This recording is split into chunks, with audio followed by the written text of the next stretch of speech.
I want to share a few gratitudes. First, of course, to thank our presenter this evening, Dr. Hussein Ahdieh. You'll hear more about him when I introduce him just before he starts his presentation. I'll do the full introduction then. As always, we must thank Jillian and Asan Sturdivant. Wave, folks. Yeah, wave. There they are. They provide this Zoom space for us and also help us with all the technical things on the back end, as well as organizing our devotional portions. We also have another very special guest this evening, and her name is Naomi Martin. Naomi, can you wave to folks and say hi so they can see you? There you go. Hi. So Naomi is in Middleton, Wisconsin. She's 14 years old, and this is the community I recently relocated to. And at my first feast, I saw these awesome slides, and I thought, gosh, where'd you get those? And Judy, her mom, who's sitting next to her, said, oh, well, my daughter did those. So I waited a little while. I tried not to rush her right away, but I asked her if she would do some slides for us. And so she's prepared some beautiful devotional slides for us and a musical accompaniment for our devotions this evening after our prayer for the end, for the departing. So I'd like to thank Naomi and her mom for being here, and her granddad and grandmom are here too, Sid and Nancy Korn. So I want to shout out to them too. It's wonderful to be with such a wonderful family, 3 generations of Bahá'ís. And yeah, it's just awesome. So having said that, why don't we go ahead and start with our prayer for the departed, and then we'll go into our devotional that Naomi has prepared. Our readers, it's Jen on number 2, Winnie on slide 3. So please count the slides. Naomi is reading a slide, and then the 5th slide is by Ronaldo. And when those are completed, then I'll introduce our guest, and we will go from there. Thank you so much, friends. Excuse me, Sherilyn. Yes. Winnie said she's having some difficulty with connection, so maybe we need to pick another reader. And we put the names on each slide so that their name will pop up with the thing they're reading. Oh, awesome. That's great. Is there someone else that could take, I think that was slide number 3. Could you raise a hand? I'll do it. Berdina. Okay. Berdina. Hey, Berdina. Hi, aloha, my sister. Aloha. So good to see you.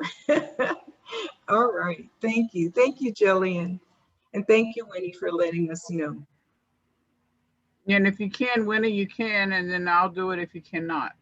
You plan on doing it. Winnie says she's having issues, so you just go with it. All right.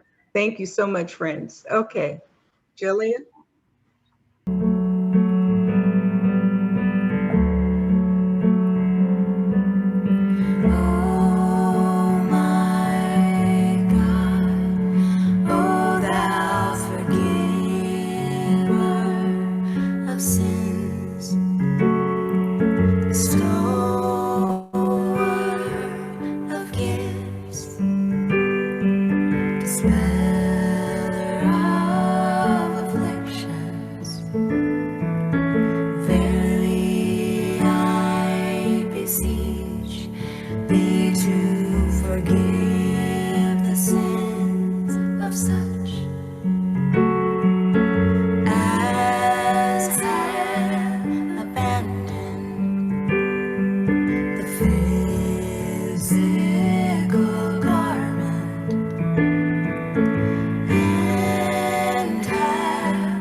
Purify them.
Lord, so rich in bounty, so replete with grace, whose knowledge doth mine inmost heart and soul embrace. At morn, the solace of my soul is none but thee. The knower of mine ardent goal is none but thee. The heart that for a moment hath thy mention known will seek no balm save longing pain for thee alone. Withered be the heart that sigheth not for thee, and better blind the eye that crieth not for thee. In all mine hours of deepest gloom, O Lord of might, my heart hath thy remembrance for a shining light. Do through thy favor breathe thy spirit into me, that what hath never been may thus forever be. Consider not our merit and our worth, O Lord of bounty, but the grace thou pourest forth upon these broken-winged birds whose flight is slow. Out of thy tender mercy, new-found wings bestow.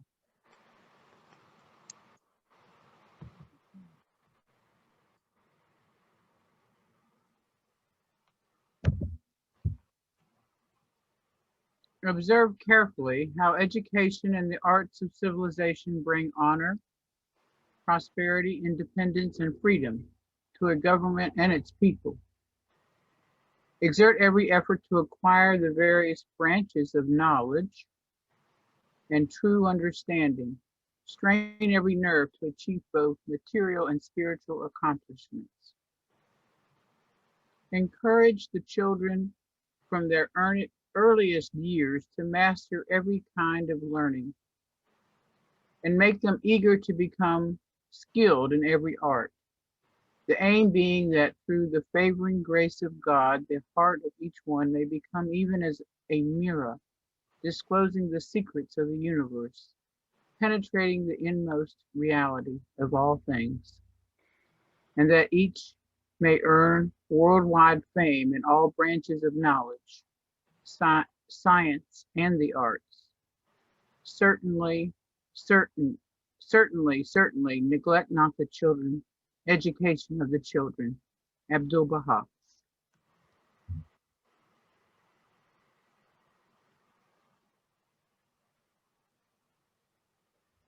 O God, educate these children. These children are the plants of thine orchard, the flowers of thy meadow, the roses of thy garden. Let thy rain fall upon them. Let the sun of reality shine upon them with thy love. Let thy breeze refresh them in order that they may be trained, grow, and develop, and appear in the utmost beauty. Thou art the giver, thou art the compassionate.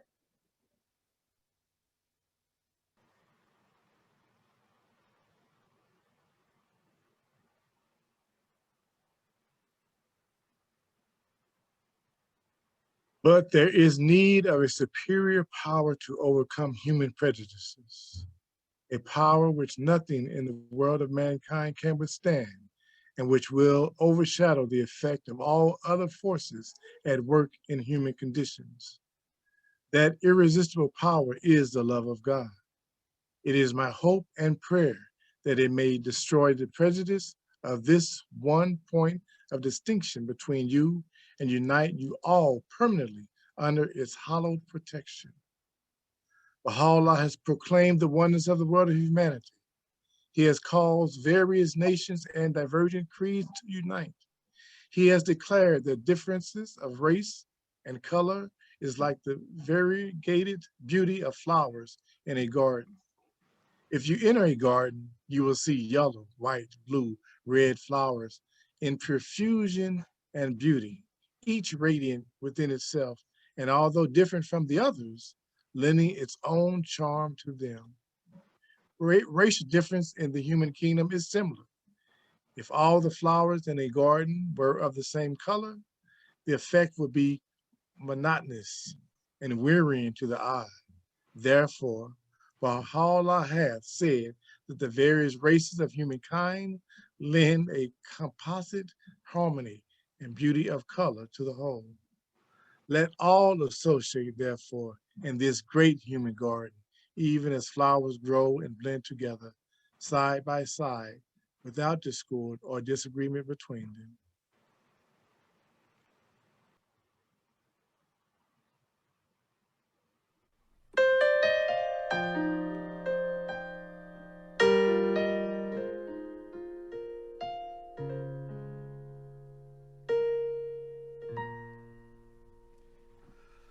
Oh my God,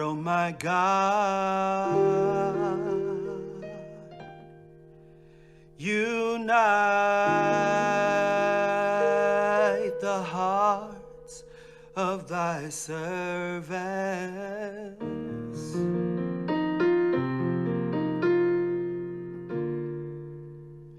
and reveal to them thy great purpose. May they follow thy commandments and abide in thy love.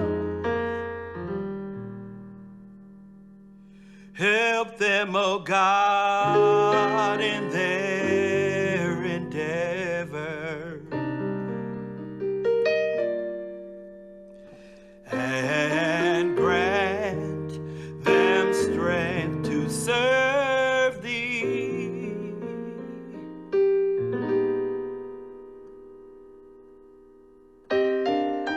Oh God, leave them not to themselves. Oh no,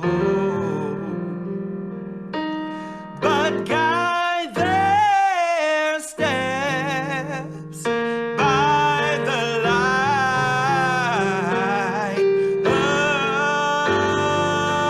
of thy knowledge, and cheer their hearts,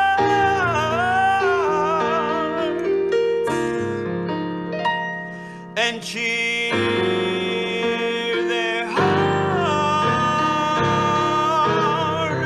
Make them happy, Lord, and cheer their hearts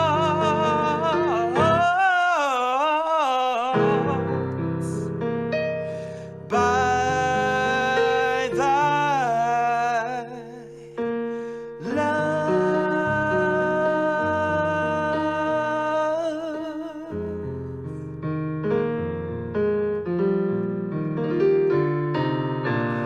Verily, thou art their helper,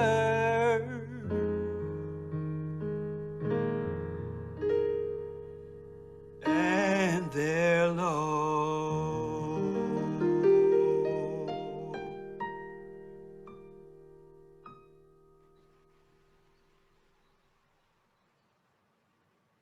Good. Thank you. Well, it's my pleasure now to introduce our guest speaker, Dr. Hussein Ahdieh. Dr. Hussein was born and raised in Niraz, Iran. He is a sixth-generation Baha'i, his ancestors figuring among the first in Niraz to accept the Babi and later Baha'i faith. He immigrated to the United States as a young man, and like many immigrants seeking a better life in America, he worked and attended college in the New York area. Hussein eventually completed a master's degree in European intellectual history and a doctorate in education from the University of Massachusetts. Dr. Hussein has had a distinguished career in education in New York. His proudest achievement is to contribute to the establishment of the Harlem Preparatory School, a world-renowned charter high school for disadvantaged students, as its assistant headmaster. The school is credited with helping numerous people to rise from poverty to a better life. Dr. Hussein also served as Director of Educational Programs at Fordham University. He has been a resident of New York City for all of his adult life. He served as Treasurer of the Spiritual Assembly of the Baha'is of the City of New York for many years, and several times has represented his area at the U.S. Bahá'í National Convention. So please warmly welcome Dr. Hussein. Dr. Hussein? How, my dear. Okay. It's such a wonderful pleasure to be with all of you. I have mentioned earlier that I participate in many Zoom, either listening or making presentation. This is one of the most organized and systematic and wonderful start that I have been. So I thank you for all your effort and the work you are doing. And especially I was quite glad to see Nathan start the event. His father is a very dear friend of mine and very close to my wife, Tahireh. For many years, they served together as a board member, and I remember her very fondly. So please give Jim my regard. Since you mentioned about the devotional part was also made a reference to ancestral hours. So I should say a few words about my background and how everything started. In the middle of 19th century, as most of you probably know, a man by the name Bob declared himself to be the promised one. And his message and his call spread throughout Persia, or actually we call it Iran. I'd rather say Persia, because when you say Persia, you remember the old Persian civilization, you remember Persepolis, you remember Cyrus the Great, you remember Persian rug, Persian cat, Omar Khayyam, and all that. And unfortunately, when you say Iran these days, you think of some fanatics leadership and what's going on these days. So I prefer to use Persia than Iran. So in the middle of the 19th century in Persia, the man declared himself, and is one of his main follower, top follower of his by the name of Bahá'í. He came to our village. It's called Neriz. Neriz is in the southern part of Iran or Persia, and it's about 200 kilometers from Shiraz, the city that Bob was living, and a city that have produced some great poets like Hafez and Saadi and others. So his coming to that village created a great deal of commotion, and my very first ancestor that we have a history about him was a leading mullah of Neriz. And because of his friendship with Bahá'í, and he recognized the station of Bob, and almost half the city of Neriz or town of Neriz, they became Babi. I tell you why this happened. You know, in Islam or in that part of the world, there are two groups of people. They are either mujtahid, means the leadership, the learned one, which are ulamas, which are ayatollahs. And then the other group, which is only maybe 1% of population. The other 99%, they refer to them as muqallid, the followers. So naturally in Neriz, when the mullahs of town, the judge of town became Babi, then half the city that belonged to his mosque and were following him, they also became Babi.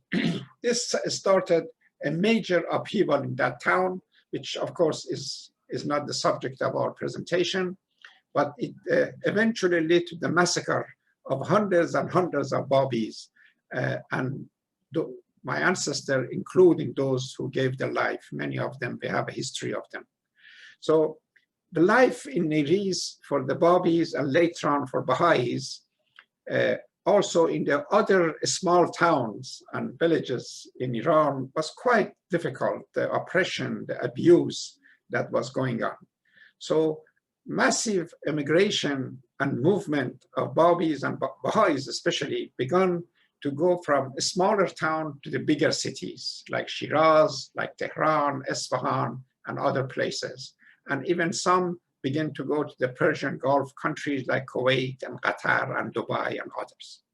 So this was the first wave of exodus of the Baha'is in Iran. The second exodus happened in 1979 when the Iranian Revolution took place and Khomeini came to power. So then there was also again a massive movement of Baha'is because of the pressure and oppression and abuse. They left the country altogether. They either came to America, more than 20,000 of them. They went to Europe, they went to Australia, many of them to South America and Africa. Of course, I myself was not part of this second wave because I came before the 1979 revolution to America, mostly to pursue my education. But of course, my recollection of our life in our village of Neriz was quite sad and ugly. I remember how often in the schools or in the streets, myself and my friends, Baha'i friends, were attacked and stoned and cursed and all that. So later on, when I'm going to talk about my association with the Black American, I want to bring about the similarity that I experienced in Persia was very much similar to what I witnessed the Black in this country have experienced in the hands of white majority. So we left, I think I was 6 or 7 years old when eventually they burned my father's little pharmacy. They kidnapped him. They took him to the mountain. They abused him. They broke his nose. I remember the day he came back from the mountain. It was blood all over the place, or his face. And then, so we were forced to leave the village. And he and I, we got on the top of a truck. He took me with him, and we left our village for good. We went to Shiraz and then Abadan. My teenage days was spent in Abadan, which is a wonderful city, again, in the south of Iran by the Persian Gulf. The British Oil Company has built the largest oil refinery in that city, and all this oil tanker used to come and take the refined oil all over the world. So the Abadan, because of the influence of European, Indians and others, were more culture and more cosmopolitan. And as a Baha'is, we experienced more freedom than we had in our small town of Neriz. At some point, I decided to come to America. I was 17, 18 years old. At that time, late 90s, early 60s, everyone was talking about the Einstein theory of relativity, von Braun missile development, and they were talking about the field of study called nuclear engineering. So I was very excited. I decided to come to America to become a nuclear engineer. So I went to American Embassy in Tehran and asked for help. I only knew maybe a couple of hundred words in English. And in my broken English, me, America great, help me, school, university, I just threw some words in English. So they realized that what I'm trying to do. They gave me a directory and they said Columbia University and Harvard has this nuclear engineering program. Columbia rejected me right away and Harvard accepted me. Oh, you should see my parents, especially my father and my family were so excited and so proud that their favorite son, a boy from Neriz, a farmer, is going to America and is going to Harvard. How little I knew that by mistake, I have applied to Harvard and I was accepted to Harvard University. And I have no idea why Harvard University accepted me, because probably was a unique application. A foreign student wants to come to Washington and study So they accepted me. So I came to America with the intention of going to Harvard. And then, of course, I realized the Howard University does not have a nuclear engineering program. It's a great university, but they didn't have that particular field. And I gave up actually on nuclear engineering. I left Iran. I went to Rome, Italy. I flew there. Oh, the women were so beautiful and the men were so handsome. All I knew, my picture of America and Europe were all the movies I have seen. I remember Marilyn Monroe, Sophia Loren, Marcello Mastroianni, Gregory Peck. These were my heroes. And I always dreamed, if I go to America, I may become one of them. I could be dating and flirting with all these gorgeous ladies and spending time with all these movie stars. How little I knew. I'm going to tell you what happened to me later and how my dreams were crushed. So I went to Italy, stayed for a few days. I learned how to eat spaghetti, and that's, believe me, it's, I don't know, you folks probably had it easy. I had the most difficult time to learn how to eat spaghetti, because every time I would try to pick it up and put it in my mouth, I would lose them. Eventually somebody teach me, you have to use a spoon and a fork and all that. From there, I went to London. I'm telling you this story so you know this farmer boy who came to America and got involved in Harlem Prep, what was his background.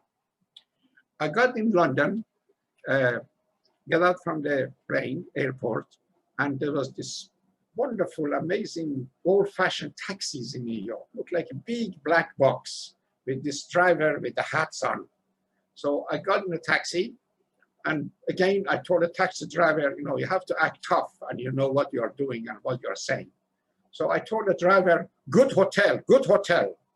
So of course, he took me to one of the fanciest hotels in London and then parked the car. As soon as he parked the taxi in front of the hotel, these two tall, handsome fellows, I think they were dressing in red. They run to the car, one opened the door, the other one, the other side, get my luggage.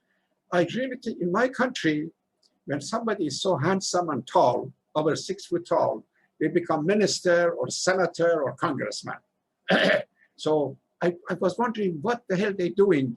And I was also worried, especially with the guy who took my luggage, what happened if he steal my luggage? So as he was walking inside the hotel, I was running after him to make sure my luggage doesn't disappear in the process. We got to the receptionist, I registered, and the woman, the clerk, wants to keep my passport. And I was told, under no circumstance, you should give your passport to anybody. So I argued, no, me keep passport, no. So they said, if okay, you want to keep passport, you cannot stay here. So eventually they kept my passport. And then they told me, they gave me a room on 12th floor in this hotel. Never in my life I've been up more than 2 floors. All of a sudden I got in this fancy gadget called elevator, and the guy pushed a number. He went so far high, believe me, it was scary. So I went 12th floor, this fancy room. God, it was so gorgeous. And I remember the most delightful part was the bathroom. Beautiful white sink and toilet and flush and all that. So I had a dream life those few days in London. Good time. I also visited the resting place of the Guardian and many other places. I got on the ocean liner called Queen Mary. I paid $50 to cross the ocean. It took me 6 days to come from London to Southampton to New York. The experience in the ship was also interesting. I had the roommate, pretty good looking, handsome English boy, older than me. And I think he was a playboy. And he was so anxious to pick up some girls, but the girls always travel in twos. So he didn't know, he always take me with him so I could entertain one of the girls so he could take the pretty one. So for 4 or 5 days I was in the boat.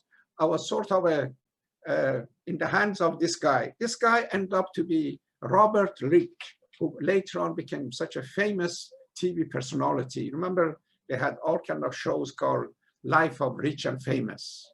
Some of the older folk may remember. So that was him. The eating around the table, they serve you lots of food when you're on a ship. And I have to learn how to eat different food and different things. Don't mix up my salad dressing with my put on my steak and things like this. So I learned all those things in those 5-6 days on the ship. Got to New York, realized that I'm not going to Harvard. It was in New York when I found out it was a big mistake. I'm not going to Harvard. So meanwhile, I have to learn some English.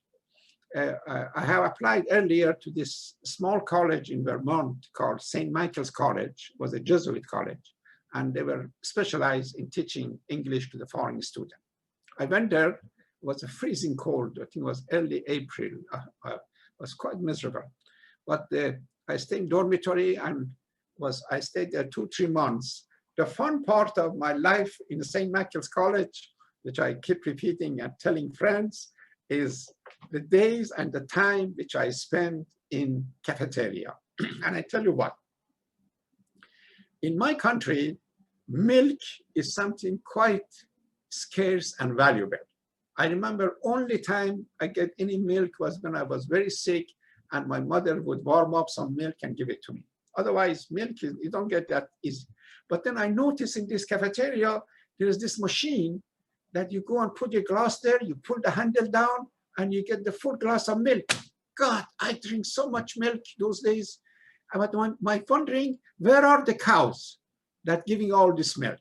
And I was sure that there's a whole bunch of cows behind the building which are providing all this milk. So number of times, you may not believe this, I would go behind the building looking for the cows which are giving all this milk to us. Or another thing, chicken. I love chicken. Again, in Persia, chicken, you only eat chicken when you have a special guest.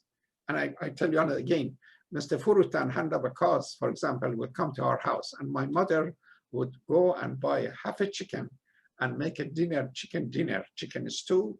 And I was watching Mr. Furutan and others very carefully, and to make sure they don't eat all the chicken. Because if they would leave a little piece of chicken, I could have that. But then in this campus of the St. Michael's College, I would go right by the counter in the kitchen. I put my plate down and I tell the guy, chicken. And he put me half a chicken in my plate.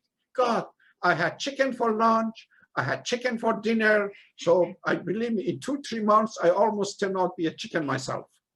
And a whole bunch of other things. Life was quite unique and unusual. But you know what we do in my country with our friend and buddies, we hold hand as we walking in the street. Sign of friendship. 2 men always do that. I'm talking about 50, 60 years ago now. And then sometimes even when we meet each other for the first time, we kiss each other. So boy, the dean of college called me one day his office and he said, I know in your culture, this is what you do, but please don't do this on the campus because it's no good. I said, no good? What do you mean no good? Then I found out he's talking about being gay. Oh God, that's all I needed. My parents find out that I come to America and I have become gay. So that was, 60 years ago, definitely it was a no-no. No, these days it's a part of life, so what? So I left St. Michael's, come back to New York, reality of life hit me. No money, not knowing language. I have to go to school full-time. And then I was not allowed to work because I had the student visa and all that. So my misery really started. On top of that, of course, I miss my family and I miss the love I used to get from my parents and family and relative and aunt and others. So for the first couple of years in New York, I would get all these jobs, underground jobs that they have to pay me cash because if they would find out that I'm working, they would deport me. The fear of deportation was really haunted me constantly in those years. A kind of job I would get, I was a bellboy in the hotel on 46th Street, hotel called Milford. But those luggages were so heavy that I couldn't really carry all these heavy luggages to the guest room. So they fired me from that. Then I got a job in chemical company. I couldn't handle that. It's many jobs. One of the jobs I got, I lasted maybe 4 or 5 weeks, was in this company who were producing painting brush. Was assembly line. From one side, a brush would come. From the other side, the handle would come. Drop them. You pick them up, punch them. Have you seen Charlie Chaplin in assembly line? Exactly that was how the assembly looked like. And since I was so small and little, actually, probably I remind people of Charlie Chaplin. So it was at the end of the day, 8 hours of doing this, I'm so exhausted, then I have to go to college, I have to go to university, I have to study. So I found a job ad in a paper. Oh, but then I have moved to New Jersey. The ad said, undertaker, $5 an hour, no experience necessary. My God, this is ideal. Of course, I have no idea what was undertaker, but the idea that $5 an hour and no experience necessary is perfect. And so I call up and I told them I'm available. And no, I changed my name to Jimmy. So I told him I'm Jimmy, and he agreed. He said, start Monday morning, come to such a place. I told my landlady, from now on, you're going to have your rent on time. And she was surprised. She said, how come? He said, I'm getting a job as an undertaker, and they're going to pay me $5 an hour. God, you should see the expression on this woman's face. So, undertaker, get the hell out of this house. I guess some folks that have this phobia, they're afraid to have an undertaker living under the same roof. So I didn't pursue that job opportunity. But then shortly after, I found my dream job. Guess what? I became officially a dishwasher. They feed me. It was a night job, so I could go to work at night, and I could go to school daytime. And I had it was maybe for a year or two, I was either a dishwasher or a busboy. And I have many experiences there. I got at the beginning, actually, I had the room on the Broadway and 76th Street. Those of you who are familiar with New York. It's the west side of Manhattan. I used to pay $7 a week for the rent, $1 a night. And it was a very interesting building. It was unfortunately full of these poor old people. I don't know, you don't remember the life of old people in 1960s. They had there were no medical treatment, no lonely, deserted by family and all that. So in the lobby of this hotel, or this building, you see hundreds of these old people sitting down and staring at the door, see who comes in or who doesn't come in. Or there were a few gays there. They were full of prostitutes. There were lots of foreigners and lots of addicts. So it was a good experience. I found out that my dream coming meet Marilyn Monroe and Leslie Caron and Sophia Loren is really went down the drain. And that's where it ended up on 76th Street and Broadway. But what happened while I was working in a restaurant, this is the beginning of my relation with Black folks. Most of my co-worker and colleague as a dishwasher or as a busboy or help in the kitchen were Black people, and sometimes Spanish, Puerto Rican. And in order for me to sort of try to improve my English, I was trying so hard to have a conversation with them, ask questions, they asked me questions.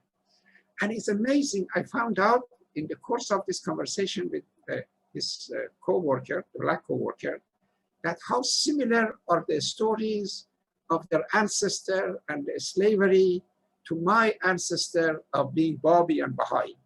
They were telling, oh, you know what they were doing, this group of people, awful people called Ku Klux Klan. They would come to the village at night.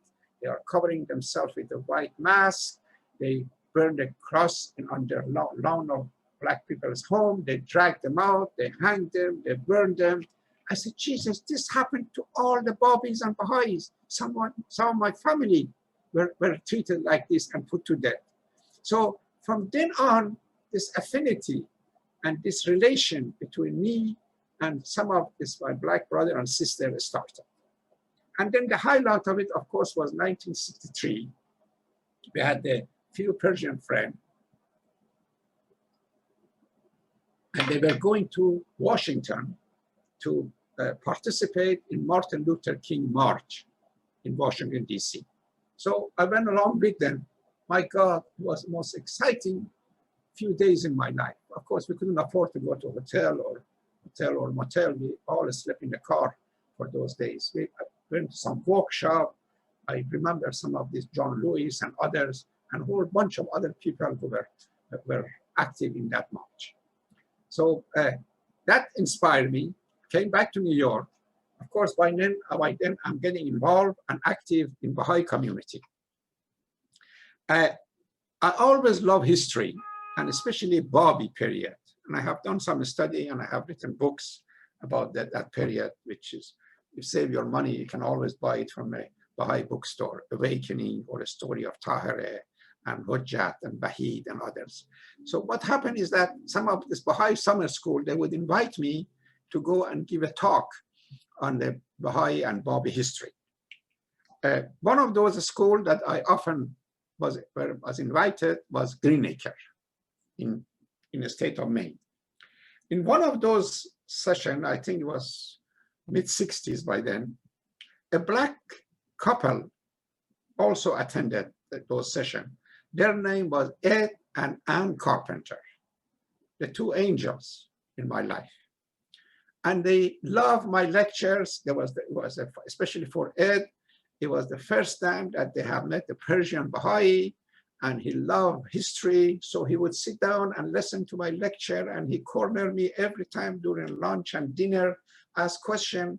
And in the course of conversation, I found out, and they told me, he and some other people in New York City, they are considering the possibility of opening a school for the high school dropout. And then they realized that I'm sort of a good person to be involved if I like to be also participate in their group. I showed the interest. I came back to New York and began officially to work and deal with the Ed and Ann Carpenter. It was a unique experience, unbelievable. It was a really opportunity or a gift from heaven. First of all, there were some of the leading civil rights leaders in America, and Black and white, they were involved in this project. Fellows like Whitney Young, like James Farmer, like a whole bunch of others. By late 1960s and middle of 70s, I almost met and knew every civil rights leader in America, except Martin Luther King. The rest of them, you know, Malcolm X and others, was occasion that I met all of them. So, and of course, the tendency among the white people, especially Jewish people in New York, was really try to help to some of this unfortunate situation that young Black are facing. They're trying to help in terms of their housing, in terms of education, in terms of judicial system and all that. So the one thing they came about that in the central Harlem, there is a need for a high school and a college prep. So these kids can have opportunity to come to us and stay and then go to college. A group that I really got involved and helped plenty, a group of nuns. God bless these nuns. They're dedicated, they're hardworking, and they were part of this program called Manhattanville College, which is a Catholic college. I think it's for women mostly. And a whole bunch of those nuns get involved, and Sister McCormick, who was the president of the college, got involved. Few of the Eugene Callender was a big name those days in the Black community. The average folks in Harlem, and there is a group that I don't know how many of you are familiar. They used to call them Black bourgeoisie, that they were rich Black family, that they don't show off and you don't hear much about them, but they were quite involved supporting the school financially and otherwise, and they had their own connection and relation and all that. So through this connection and through these things, of course, we got hold of some foundation like Ford Foundation, Rockefeller Foundation, Exxon Foundation, and they pour in millions of dollars to a school because they really, the intention was to do something for the minority at that point. New York Times had the front page article. It said, "Miracle on 136th Street," because the school was located on 136th Street and 8th Avenue. They could not believe that the group of high school dropouts, they would come to Harlem Prep. They stay for 1 year. Of course, we give them all kind of support they needed, tutorial help, financial help, all emotional help. They stay with us for 1 year, and we could place them in any colleges they want to go. And after they were accepted to a college, we would also give them a high school diploma. We just want to make sure they don't get the feeling that there's a high school diploma available and they can get that and don't become a bus driver. So the condition was, you stay with us for 1 year, you do your best, we help you as much as we can. We try to get you to a college, and then hopefully you will stay in college, and many of them did, of course, not all of them. And I come across hundreds of our former students here and there that they have been success stories in their lives. Many of the musicians and many of the talented writers were also supporting the school. People like Dizzy Gillespie was a regular contributor to the school, giving fundraising concerts. Sammy Davis Jr. was another one. Bill Cosby was another one. Lionel Hampton was another one. So these folks, I think it was Billy Taylor, somebody else, and all that. So we had, then we had, of course, some rich people. I remember a beautiful blonde woman by the name Sheila Mosler, who her father owned this whole railroad that goes from New York to Stanford, Connecticut, other places. That was, and her husband, Mosler, if you go to the banks and you see all those safes, they call it Mosler safes. This was her husband's company. So she gave thousands, millions, almost $1 to Harlem Prep. So the school lasted for almost a year. The trust of the school, by then, of course, we had a whole bunch of Baha'i teachers, maybe about 50% of our teachers were Baha'is, white and black. It reached a point that we had 70, 75 teachers, and we went all the way up to 700 students. Now, this is the story in America. You get bigger and bigger, and success brings more success. But then it reached a point that we could not raise that kind of money to maintain the school. We need a few millions of dollars to make the payroll, to pay the expenses, and all that. So, and most this foundation that they were so generous at the beginning, and they give a lot, and I'm very grateful to them. They have this policy not to stay with any program indefinitely. They want to move on to something else. So little by little, Ford and Herman Miller's and Union Carbide, little by little, they withdraw. So we had to beg and plan. I remember Ed Carpenter and myself, most of our time was spent to raise money. So if you get, what the hell education, you know, we come here to help some kids to go to school, and all we are doing is just chasing the money here and there. Lunch, have a lunch with this group, have a lunch with that company. Anyway, so after 10 years of operation, the decision has to be made that either we close the school and die gloriously and make the front page of New York Times, or these poor teachers who have family and responsibility. The Board of Education of New York was very anxious to absorb Harlem Prep because it was such a novelty to have a Harlem Prep to be one of their high schools. So the faculty consulted and they talked and this and that, and decided to go with the board. Of course, Ed Carpenter and myself, no, we were not interested to work for Board of Education. We went and we got different jobs, different places. One incident I like to mention to the friends, I was doing most of the negotiation with the Board of Education to secure the right position for our teacher, to develop this. It's a very lengthy process to do this kind of thing. The man that I was mostly working was a wonderful fellow by the name Jim Buffman. He was the head of the high school division for a Board of Education. This was maybe 200,000-300,000 students. He was in control of that. And he was a very kind gentleman, black guy. and tall, good looking, very serious. And I remember for this couple of months that I was dealing with him, he always referred to me as Dr. Ahdieh, and I called him Dr. Boffman, and we were serious, professional relation. One day, he said, Dr. Ahdieh, you have a slight accent. How little, I have a heavy accent. What are you talking about? You have a slight accent. Where you come from? So I told him, Iran, Persia. Ah, Iran, Persia. And he said, when I was at Sorbonne in Paris during the war, when I went to school there, I had the roommate who was from your country. I said, I don't remember his name, but he was an amazing guy. And what I remember, he's talking now. He said, what I remember about him, during the holiday, Christmas or summer, we would travel together all over Europe. And he said he had the black book. And in this black book, there were names and addresses of lots of people in different cities in Europe.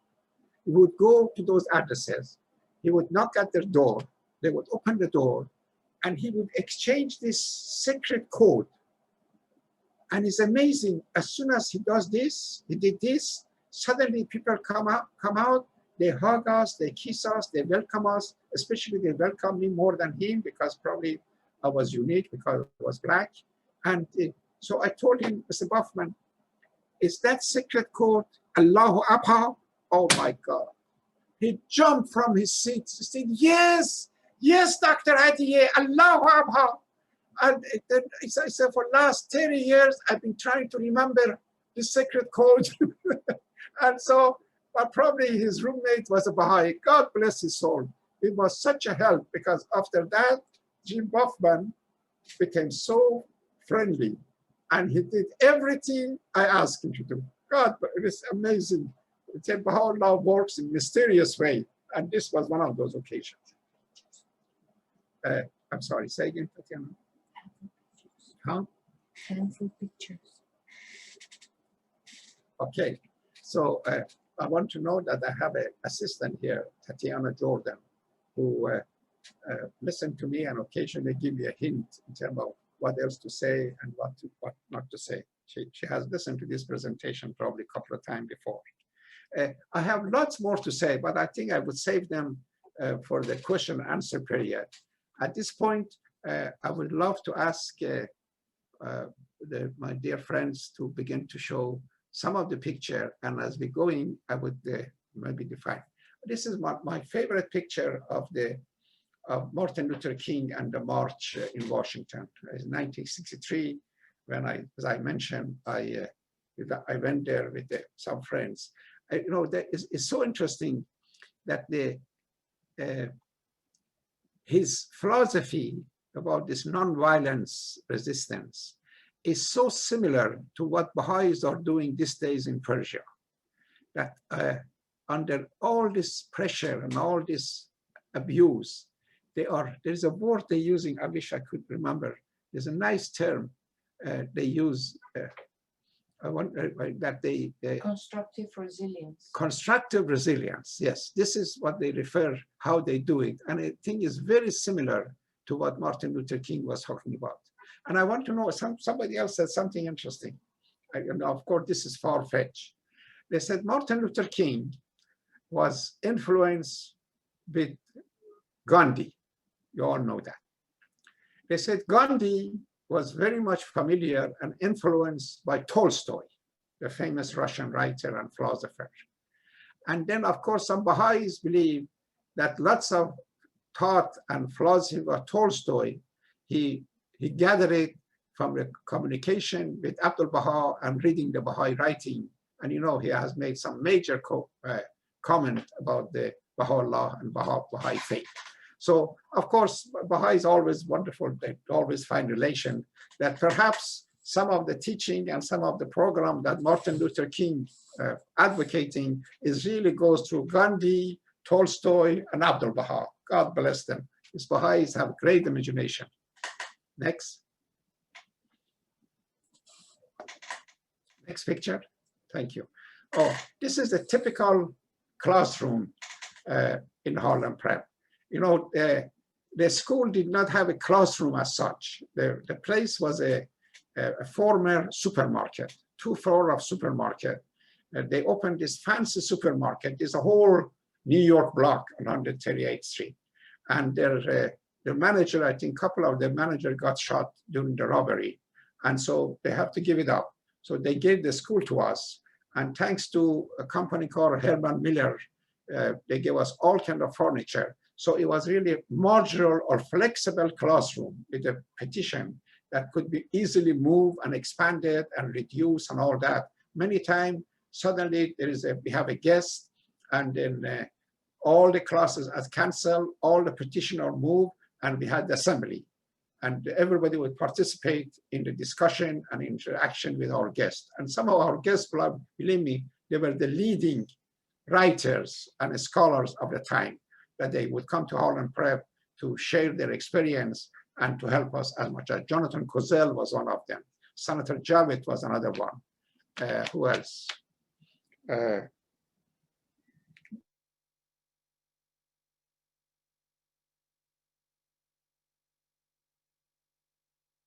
All about him. Next picture. Oh, this is my buddy, my brother, Ed Carpenter. We made sure that both Ed Carpenter and myself, you know, he was a headmaster and I was his assistant headmaster, that we don't forget that the primary purpose of being there is really to teach. So we try to do as much teaching as possible, both he and me and other administrators. And this was one of the classrooms that he was conducting. He was very charismatic. Oh, I remember occasion, very charismatic and very sweet. It was so inspiring. There was this fancy fundraising dinner in Sheila Mosler's apartment in the Upper East Side. Fancy apartment. God, it was multi-million-dollar apartment. And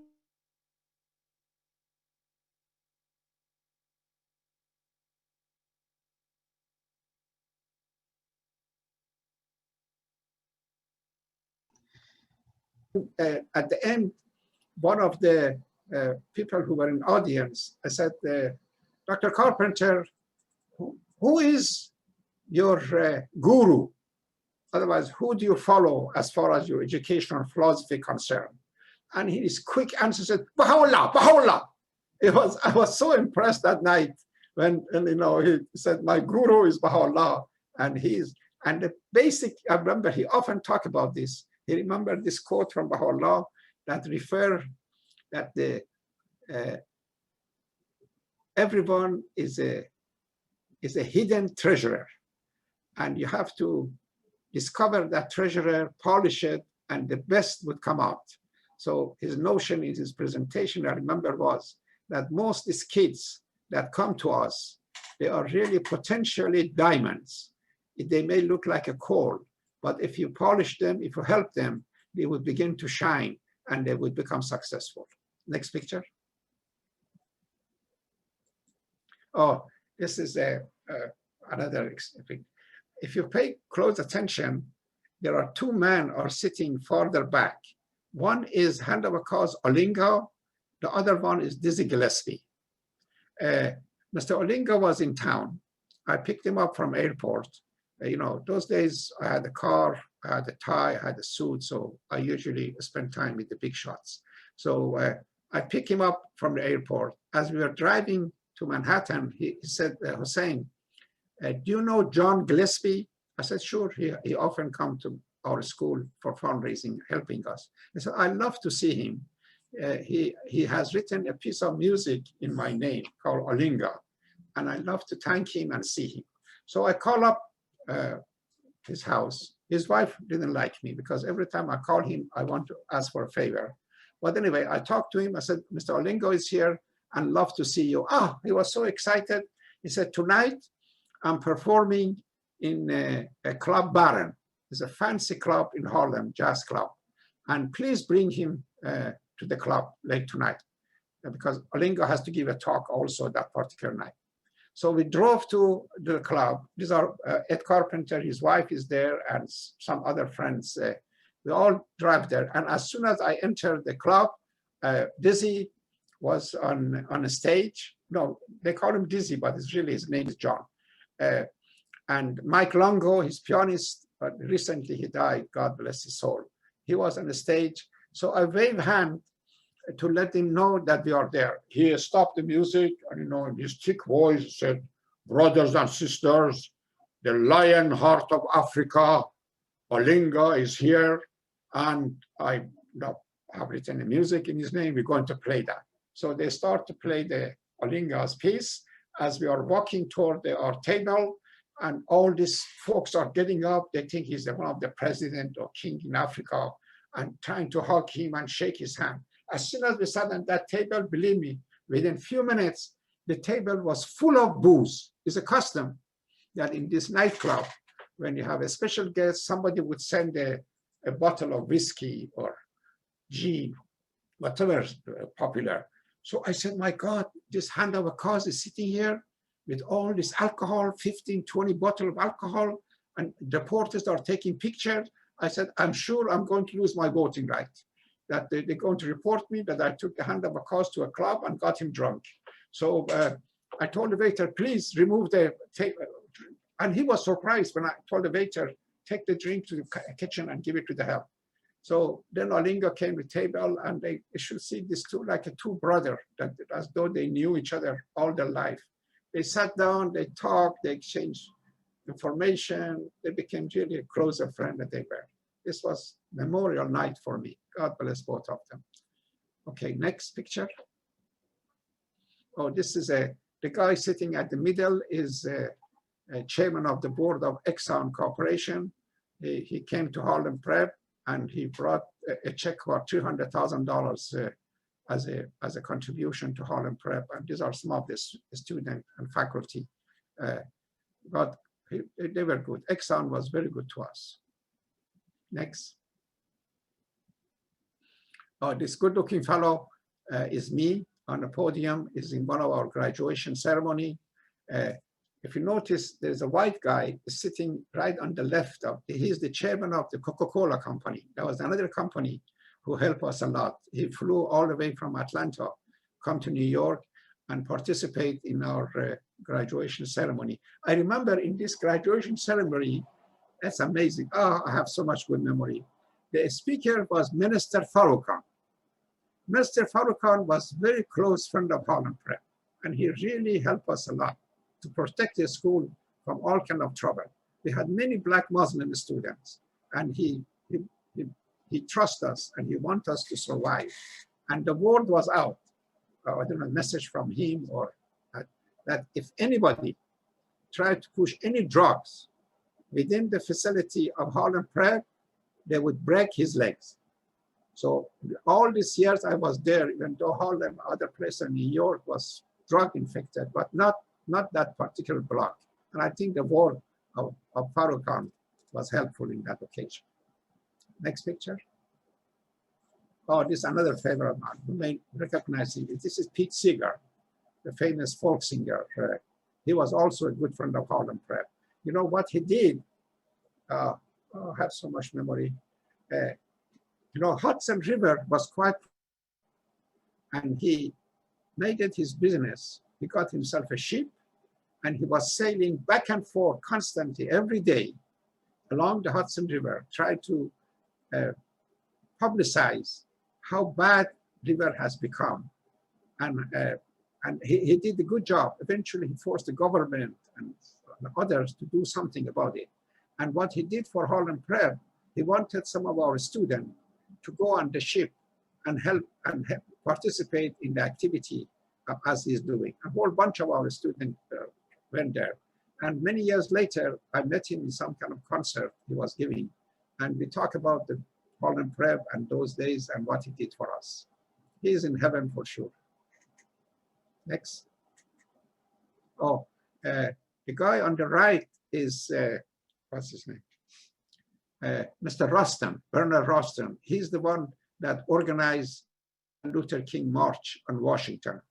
He and somebody else, I don't remember his name. The guy in the middle is me, and the other one is my good friend, Dr. Ushman Taras. We became good friends with Mr. Rustin on later date. Next. It's Robert Hayden, famous Baha'i and famous poet. He's, as you know, he is considered one of the greatest American poets. And he was also a friend of Harlem Prep. He would come and read some poetry for our students and try to inspire them. I love this man. Next. Oh, this is my favorite civil rights leader. No, I told you I met them. Even not my friend, but I have met them. Most of them I have met. This is Whitney Young.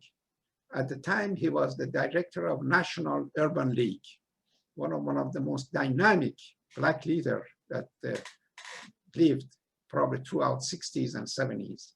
He was a great help to Harlem Prep, great help to Black community, and unfortunately he died when he was in Nigeria. He died while he was swimming in one of the rivers, and it was a terrible loss. This is Whitney Young. Oh, I remember he gave a talk one time to our student. No, it was not a student, it was a Baha'i gathering. He was a speaker, and he said that in his old church, Christian church, they taught him that they tell him as a Black man or Black folks, don't worry about your suffering in this world. The Jesus is with you in next life, and you would have your reward in next life. And he said, I don't want to wait for my next life to have reward. I want some portion of this American dreams while I'm in this earth. And he was fond of Baha'i faith and said, at least Baha'i faith don't teach us that. Next. Oh, this I mentioned, I'm going to talk about it. This guy, his name is William Buckley. I don't know how many of you old timers remember him. William Buckley was quite a unique character. He was very conservative. He became famous when he was a student at Yale. And he wrote a book, I think, called God is Dead at Yale. And that made him very popular among the journalists and newspaper. Later on, he became a big TV personality. He had his own program and all that. And I think he's from a very rich family. He and his brother, Jim Buckley, became millionaire. His secretary called me and called the school, and I talked to his secretary, and he said, Mr. Buckley would like to come and visit the school. I said, for God's sake, why does he want to come visit the school? Because I knew it's going to be a problem, because he was very harsh and very open, and he was not hesitating to get in argument. So he came, and as I show him the school, he said, Hussein, Dr. Ahdieh, can I meet the student body, or can I meet some of the faculty? I said, sure, why not? So we canceled all the classes, and we set up assembly gathering. 400 or 500 students were there. And he gave this amazing talk about, of course, conservative point of view in education and schools and voters and all that. We had a teacher in the school by name Dr. Ben Jacobin, who was a tough cookie, was a very learned man. And he had, sometimes he would go to extreme in his presentation.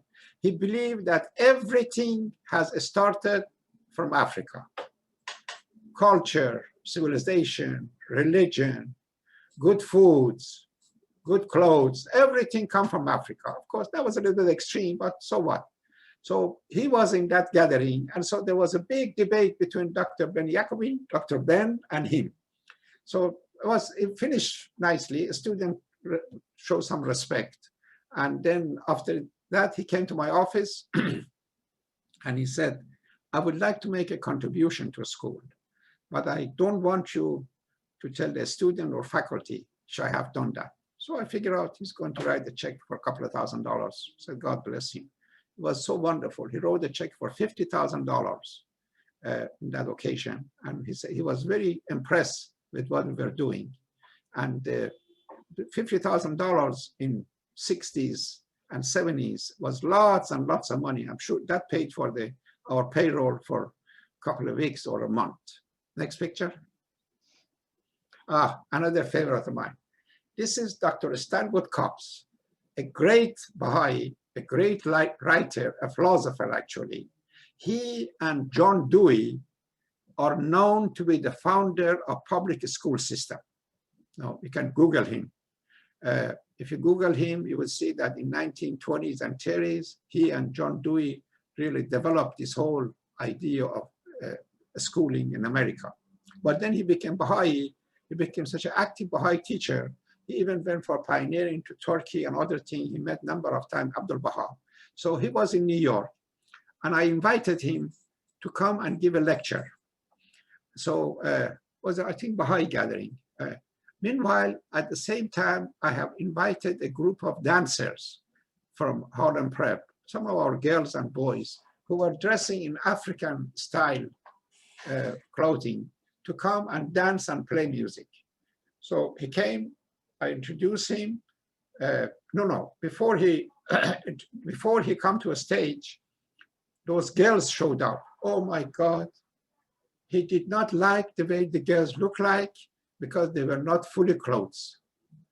So he got up from his chair and he started to walk out of the conference room. So I ran after him. I said, please, Dr. Cobb, we cannot do this. There are 200-300 non-Baha'is. All these educators come from Teachers College, Columbia, and other places to meet you, to listen to you. He said, how can I talk about Baha'u'llah after all this naked woman? I said, Dr. Cobb, they were not naked. These are spiritual, trying to make it up. These were African dance. Said, no, they were nothing spiritual, nothing African, they were naked. So, okay, do something. So, okay, I'm going to give a talk, but I will not talk about Baha'u'llah. So, okay, do. So he came on the stage and gave a marvelous talk, I think about Marxism and Baha'i faith and something. So this was his presentation, Dr. Cobb's. Next picture. Oh, these are the girls that they danced that night, and he felt so bad. There's nothing wrong with that, for God's sake. So he was very upset about this, but so what? That's life. Next. This is one of my teachers. I think his name was Robert Wilkin. He was a biology teacher, and we're talking about some subject, and that's me with my. And you notice that on the wall it said unity. Harlem Prep and friendship and unity was very important among us. Really, I remember this was the theme that Ed Carpenter constantly emphasized. By the way, nobody was allowed, teachers or administrator, to keep the door closed. He said the door has to be always open for each other and for students to come and go and do your thing. Oh, I remember another thing, speaking of door, I don't know why I remember that. One of the teachers came to me and they called me Dr. Jose. They could not pronounce Hussein, so they called me Dr. Jose. He said, Dr. Jose, there's a guy on the main floor, because my office was in the basement, and with the gun in his hand, and he's walking around. So I said, for God's sake, what happened now? So I have to get involved. No, I went up there and said, yep, there was a young fellow with a gun in his hand, and he's pacing back and forth. So I went to him. I asked him, no, I don't know, not conversation. Can I help you? And he said, something, he used a vulgarity. Who are you? I said, I'm a school director. He said, you know, director. I said, but what can I do for you? Why are you here? He said, I want to kill some. He mentioned some kid's name. He said, you want to kill him? Why? He said, he owed me $20. And he has not paid me, so I want to kill him. So I said, give me a favor. I try to use my sense of humor sometimes. It does help. I said, give me a favor. Why don't you wait until 3 o'clock and kill him outside? And don't get me involved. He said, I told you are no goddamn director. He laughed. So I think I gave him $20 so he would not kill one of my students. And I don't remember, but I have a feeling that on some later date, he became one of our students himself. God bless these kids. Next. Oh, my favorite ladies, these two ladies really inspired me. One is Dr. Ann Carpenter. As I told you, she was the wife of Ed Carpenter, and really she was the brain behind Harlem Prep. And the one on the other side is Velma Ellis, another wonderful lady. She probably most of you know her, was a counselor and was a very wonderful lady. I think she's still living in California. Next. Oh, that's my brother, Ed Carpenter, myself. We are probably watching a lecture or a concert or something in school. Next. Oh, the picture that went fast was a graduation scene. This is one of the nuns who was Sister McCormick, Sister Elizabeth McClaughey, and she was a math teacher. This was a very liberal group of nuns, and I think later on she gave up to be a nun, and she got married and had some children living in San Francisco. Very pretty woman and wonderful teacher. Next. Oh, this is the scene of our graduation ceremony. Our graduation always happened outside in the street, right at the middle of Harlem community, 125th Street. We would set up big stage, invite the wonderful speakers, have music, and give award to the people and recognize the students, and was all of them dressed up very colorfully, and was a happy occasion because they all knew they are heading toward college and then start a new life. Next. This is again Ann Carpenter on the graduation scene. The guy on the right is the Chancellor of Board of Education. I think he was the speaker for that occasion. You know, New York school system has more than 1 million students. And this poor guy probably had no wonder all his hair turned white. He had much more problem than I had. Next picture. It's again chairman of the board of Exxon, meeting Ed Carpenter and one of our board members in Harlem Prep in the school. Next. Oh, this is we had lots of wonderful visitors, Baha'is and non-Baha'is. I think most members of the House of Justice came to and visit the school, or quite a number of hand of a cause came to it. This is Mr. Amos Gibson, who I think he was a member of the House or former member of the House of Justice. He's quite an amazing man. Not many people know about him. He's an extremely humble man. His teaching about Native Americans, Indians in Arizona is really unique and historical. And we really should know more about him. And that little boy standing there is my son, Bobby. Now he has grown up and he is the dean of major law school. Next. That's Congressman Rangel, very prominent congressman. And he's receiving an award for his help and support of Harlem Prep. Next picture. My good friend, Dizzy Gillespie, John Gillespie. It was, I think, a fundraising or some occasion that he was there. He's a lovely man. Such a sense of humor he had. Next. Oh, this is a typical faculty getting together and discussing. Those are nuns. Ed Carpenter is sitting there, Tony Lewis, and a couple other faculty and administrators. Next.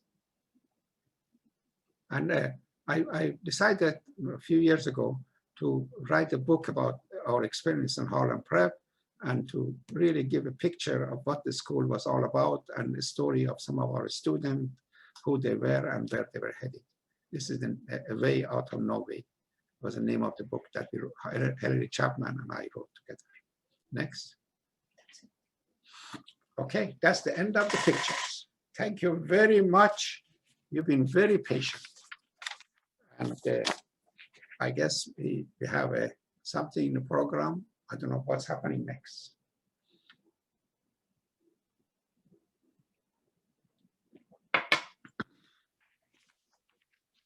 Well, folks, I think we are going to be moving into questions and answers. Thank you very much for your talk tonight. Sure. Love question and answer. Folks, if you would like to ask a question, go ahead and raise your hand in the Zoom, and we will call people out.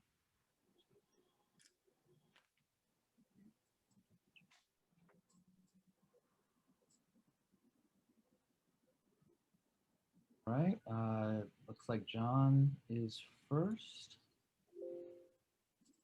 All right. I don't know that I have a question. I probably will in coming days, but it's more the impression that was made upon me, that of one of hope, one of gratitude.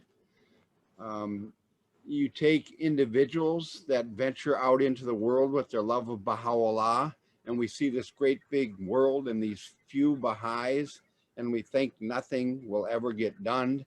It's just inertia, concrete brick walls.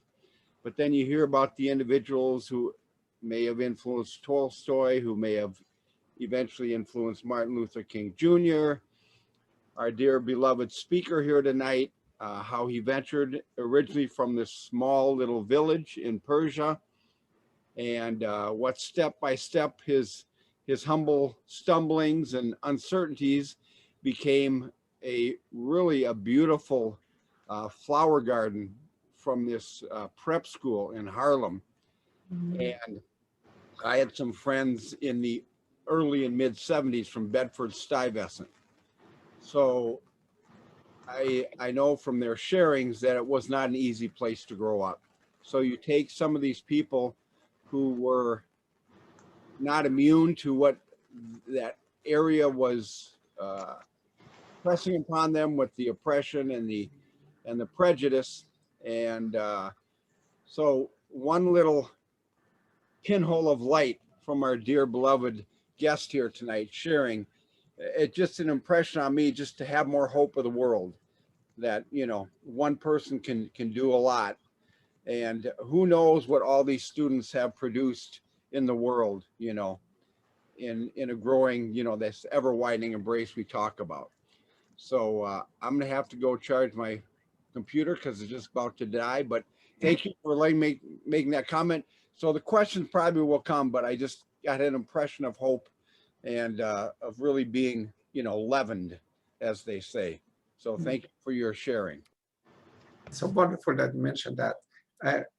We all know that the basic tenet of the Baha'i faith is unity. And if, and believe me, if a small group of people with a good intention get together, they can do miracles. Because Baha'u'llah himself said that if you have a right intention and right purpose and want to serve me and serve humanity, the concourse on high would come to your aid. I have no doubt that the most successful of Harlem Prep was beyond the few nuns and few black leader and Harlem community and bunch of Baha'is. It was a concourse on high because they came to our aid because we were doing the right thing. And I think I sincerely believe in that. Thank you for your comment, my friend. Thank you, Hussein. I'm sorry I had to step away. I had a little pooch who just couldn't wait. So I forgive me, but thank you so much. And thank you, Nason, for stepping in so graciously while I was gone. And thank you, John, for pointing out those comments, because I think you really said a lot for many of us in your observations. So I just want to let everyone know who's in the list. So next we have Winnie, then Jessica, then Alton, then Armand, and then Judy. So they're lining up for you, Hussein. That's wonderful. I love this, actually. My first is a quick question, and I have another question based on that. Do I understand correctly that it lasted for 10 years? Yes, it lasted 10 And years. has anything taken the place as the slack in meeting these students' needs been picked up by anybody else in the meantime? As I mentioned, the school has become part of the Board of Education. Okay. And I want to also mention this, that I work with the people at the Board of Education. They are honest, decent people, and they are not evils. They really mean well. But the system has got so big, and the interest of different groups has become so in collusion to each other that unfortunately the students are the one price. The teachers union, when you take the individual teachers, they are amazing people. The community member that I have come across, they're amazing people. But the trouble is that they're inter-conflict and then divorce situation. And of course, just leave it to media. They always love to create division and they love to publicize that the friction and difficulties. Thank you. Sure. Thanks, Winnie. Really good question. Jessica. Hi, Jessica. Hi, friends. Sorry, I'm not on video. I used to live in New York and was always pleased to see Mr. Ahdieh in the Baha'i Center, where he would tell ridiculous jokes and make us all laugh.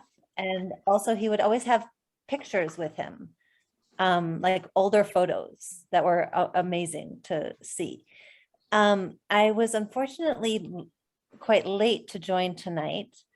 And so forgive me if I'm sure you've covered this, but if you don't mind repeating yourself, I'm curious what you think contributed to the school's success. The comradeship of the black and white in that period was quite obvious and helpful. The contribution of the nuns, Catholic nuns, that was tremendous. They are hardworking and they have lots of very good connection with the universities and with the foundation. The commitment and sacrifices of our Baha'i teachers, men and women, we had about 20, 30 of them in our faculty. They did the job. The support that they received from the parents and others in Harlem community, average folks who make a small contribution and they knew this is their school and they want to see the school successful. The generosity of the big foundation like Ford and Rockefellers and Coca-Cola and Exxon and others. What else I can say? The availability of civil rights leaders to take a personal involvement in survival of the school and helping school. The commitment of the musician and entertainment, mostly black, who also help us a lot. It was amazing. I don't know if this thing can be repeated, but the milieu and how these forces came together to create this heaven on earth was quite unusual. And I'm sure there was a hands of God involved in all these things. That's my answer. Thank you. Thank you, Jessica. Sure. Alton. Where are you, Alton? Are you in North Carolina today? Yes, I'm in North Carolina today, Cheryl. Thank you. Thank you. Yeah, I'll be in New Jersey in a couple of weeks. Alton, hi. You look wonderful. You do too, Jose. I love you. I love you too, guy. You listen. I won't take your time like we usually do, but anyway, you know that I think this is the most amazing untold story that ever happened is Harlem Prep, and I always been really, I mean, a fan of you guys in the best way. You know, Ed Carpenter was a member of our Baha'i community in Teaneck. That's where he lived. And so I used to have a lot of conversations about it, about Harlem Prep, even though I wasn't a Baha'i at the time. It was always amazing. So one of the questions I asked him was, Ed, how do you know, these are dropouts, high school dropouts, and most of the time high school dropouts are usually disrupted in class or something, they're not happy, or a lot of them a lot of times they're the smartest kids because they're bored. And so he said, you made one statement that's correct. So a lot of these kids are very talented. And he said that, so I asked him, how do you get them to be, how you control them in your classrooms to make them become so interested that they would become college eligibility in such a short time. He said, well, Al, you know, again, I was catch him on the street. And sometime I would pat him on the back and say, man, he knows I know he's a dropout and, and everything. So he would take him to the classroom and say, listen, I want to show you something. And he'd take him to the classroom and he would walk in the class, and the first thing he would see Johnny or Joe, who was in jail with him at the time. And so he said, oh my God, this guy. And so he said, now he automatically become relaxed because he see familiar faces. And he said, then the people that's there, the class, the kids that's there would challenge him, his smartness academically now, instead of street smarts. So it was amazing. We used to talk about this all the time. And I was always amazed how you guys prepared these kids for such high quality colleges and universities in such a short time. So I didn't know until tonight that you had this many other teachers. I knew Anne, of course, and I knew some of the other Baha'i teachers, but I didn't know that the nuns were involved. So did you recruit the nuns, or how did you guys get them? Actually, the nuns were part of the founding mothers. Not the founding mothers or some fathers. They were mothers of the school. The original people who helped to organize the school were the Catholic nuns, were the Baha'is, and was the National Urban League and few other civil rights movement organizations. So they were not, they didn't come after us. They were at the very beginning, they were there. Actually, what I want to say, seeing you, Alton, is that you remind me of the days many years ago. Do you remember a woman by the name Ophelia? Oh, yes. Oh my God. I remember Ophelia, and I remember you. I remember Dizzy Gillespie. I remember yes, all part of the same New Jersey community that I used to love to go. Ophelia was a great cook, and she would make this delicious chicken, I remember. And lots of kids from the universities around, non-Baha'is, they would just come to her fireside. Yeah, the greatest firesides. Yeah, great fireside to eat her fried chicken.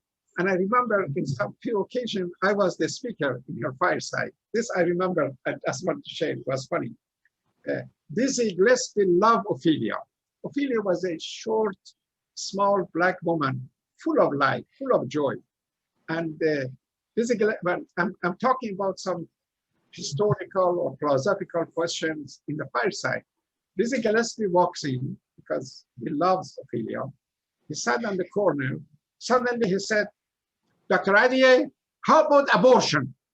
Jesus Christ, what has abortion has to do with why you have to bring the abortion up now? Because those days, it's same thing like these days, this business of gay marriage is so hot subject. So those days, abortion was a big subject. Everyone was asking, do the Baha'is believe in abortion? What's the Baha'i attitude? And I was trying my best to avoid this subject because usually it was difficult to answer this question. And so he always would come and ask this kind of question. It's, how do you know there is God? Jesus, how do I know? This was Dizzy Gillespie. So thank you, Alton, for reminding me of my younger days and Ophelia. These are, I think all these people are in heaven now. Yes. Thank you. Thank you, Alton. Thank you. Thank you, Alton. Okay, Armand is next, and you've got some little man there behind you. Who is that cutie pie? Hi. Say hi, tell your name. Hi, my name's Xavier. I'm 8.5 years old, and I'm the best. Oh, my. He said it all.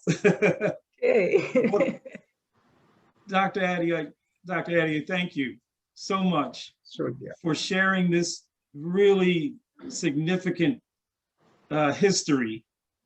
And I want to also thank you for sharing in the initial beginning of your presentation, your relationship with with folks that were suffering, and your ability to relate your experience to them, I think it was so important that occurred, and which, as you mentioned, led to, you know, eventually led to the work of being involved with Harlem Prep. I just wanted to share this though with you, that the history of Harlem Prep has had a ripple effect in this country, and I say that because for me personally, as I guess a middle schooler during the early 70s in high school, I grew up in Philadelphia, Pennsylvania, and there was a strike that went on in the early 70s one year, and you know, no one was going to school, and it led to some educators, a man by the name of John Skeets in that area. I think he's passed on, God rest his soul. Went on and created I guess you would call it a temporary school, but it really became like the foundation of the charter schools that we're seeing today. And you know, like 50 years later, I've come to find that those schools that we saw that were being set up as an alternative to the public schools being on strike, they were getting their inspiration from Harlem Prep, from you and Dr.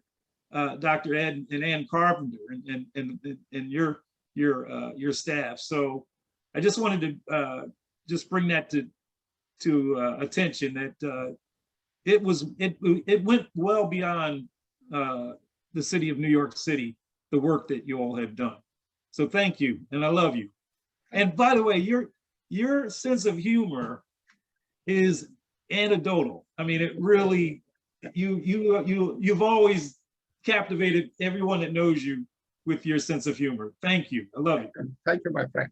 I just want to say a couple of words. First, I think you put your finger in the right place. Especially, I love when you use the word alternative school. That was a very popular term and notion in late 60s and 70s. Yes. Many of the educational reformers, let's say, including Dwight Allen, including who was a dean of School of Ed at the University of Massachusetts, or Jonathan Fozell, who was a great writer.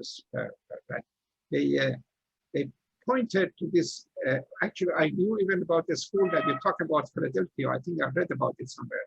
That this school, that they really, as you mentioned, they were forerunner of all these charter schools that these days is popping up all over the place. And if the forces allow it, because there are lots of forces against them because of their all kind of politics of the union and all that, they would be the solution to all the problem we have in the school system. A smaller setup, community control, committed individual, good amount of money, and it solved some of the major crises that we are facing in the big cities, especially among the minority and the disadvantaged groups. Thank you. Sure, welcome. Thank you. Thank you, Ormond. Judy Korn. Still here, Judy? I put your hand down by mistake. Oh, I'm still here. Yeah. Okay, great. Yes, I had a question. I work as an educator in a very large urban public school. And, you know, it's a challenging job, and our school is very focused on racism and trying to close the gap. But it's a frustrating process. We see a lot of kids not succeed, as well as, you know, others who do. And I'm wondering, as a Baha'i educator, where do you feel like we can have the most impact? Because there's opportunities to go into administration, to go into university education, and to educate future educators, to research, or just being a public high school teacher, where I can't necessarily change the system, but I can help, you know, some of the kids who come through my classroom. I'm just curious on what your thoughts are. my gut feeling is telling me that first, I think we should all, as individuals, do our best, and try. You cannot solve all the society's problem, racism, all this. Try to do your share as you are able to, and especially what we did. Few other Baha'is and few other people who share our views, to work with them. We can give each other emotional and mental support, because it really is a challenge. Actually, I met a young man 2-3 days ago who came from Canada, and he's going to be a teacher in Bronx for the next 2 years. And he was asking me, asking my advice, how can he handle it? And I remember the point was made that make it very clear that you are in their side. You really want to help to get them some education and help them. It's not that easy. I have seen it, believe me. It's one of the most difficult things. That's why I left it. I didn't want to work with Board of Ed because I couldn't take it. I give an example of what happened. I had to meet the principal of a high school in Bronx. So I drove there. This was in 70s. Parked my car. I went by the gate. There was a gate at the school. There was 2 guards at the gate with a walkie-talkie. I introduced myself and I said, I want to meet Mr. Hoffman, let's say, principal. So he got in the walkie-talkie and he told the guy who was in the front door, a white man is coming, a white man is coming. So no name, nothing. So he just because security. So I got to the door and I introduced myself. Then he called the guy by the elevator, another security guard. All right, take a break on that. That I'm coming. So by the the time I get to the principal office, I had to go through 3 different justice security stuff. Now, if you have this kind of system, unfortunately, it's very difficult to really conduct any kind of a decent teaching plan that you have. So that's why I think the hope is on this smaller school, charter school, alternative school, whatever you want to call it, and hopefully they would solve some of our problems that folks like you are facing. And you remind me actually of some of the teachers I had in those days, that they come into the Harlem Prep with a great deal of hope because they wanted to do something and they were tired of the public school system. And they did a good job as far as I'm concerned. Thank you for asking. Thank you. Thank you, Judy. Ronaldo. Hello, thank you. I know these were dropouts, but they seem to be pretty old. How old was the students? The average age? They seem to be adults. There was no age limitation. This was the school had certain clauses. The teacher didn't have to have license. Didn't have to have any diploma or any degree, as long as they knew what they were doing. It's perfectly all right. Some of our favorite teachers were call them street corners preachers, who Ed Carpenter would find them and hire them and find out that they have potential to teach geography or teach history or teach social science or things like this. The age group was not the question. We had some students who were 4 years old. They would come and they would, the commitment was they would, 1 year, you stay with us, you do your best, we help you as much as we can. You either go to college or unfortunately you have to leave. And most of them did it. Some of them, of course, it was too much for them to survive. And they have done, by the way, Ford Foundation, I think, gave this big grant, and they did 2 major studies of the Harlem Prep program and curriculums and all that. And the other study they did was that the rate of retention of our students in the college, that how many of them really survive, because that's another dilemma that the Black students or other face, that okay, they go to college, they stay for 6 months, a year, but then they face all kind of problem, difficulty, family situation, they drop out. So those 2 studies are available, and I think it's worth it to follow up. I give an example of one of my that I was so proud of. I'm coming back from Chicago back to New York. I attended National Baha'i Convention. I was a delegate. And when I'm in the plane, I always love to sit in the aisle. And I always prayed that nobody would take the middle seat. So I would have more leg room and sitting like this.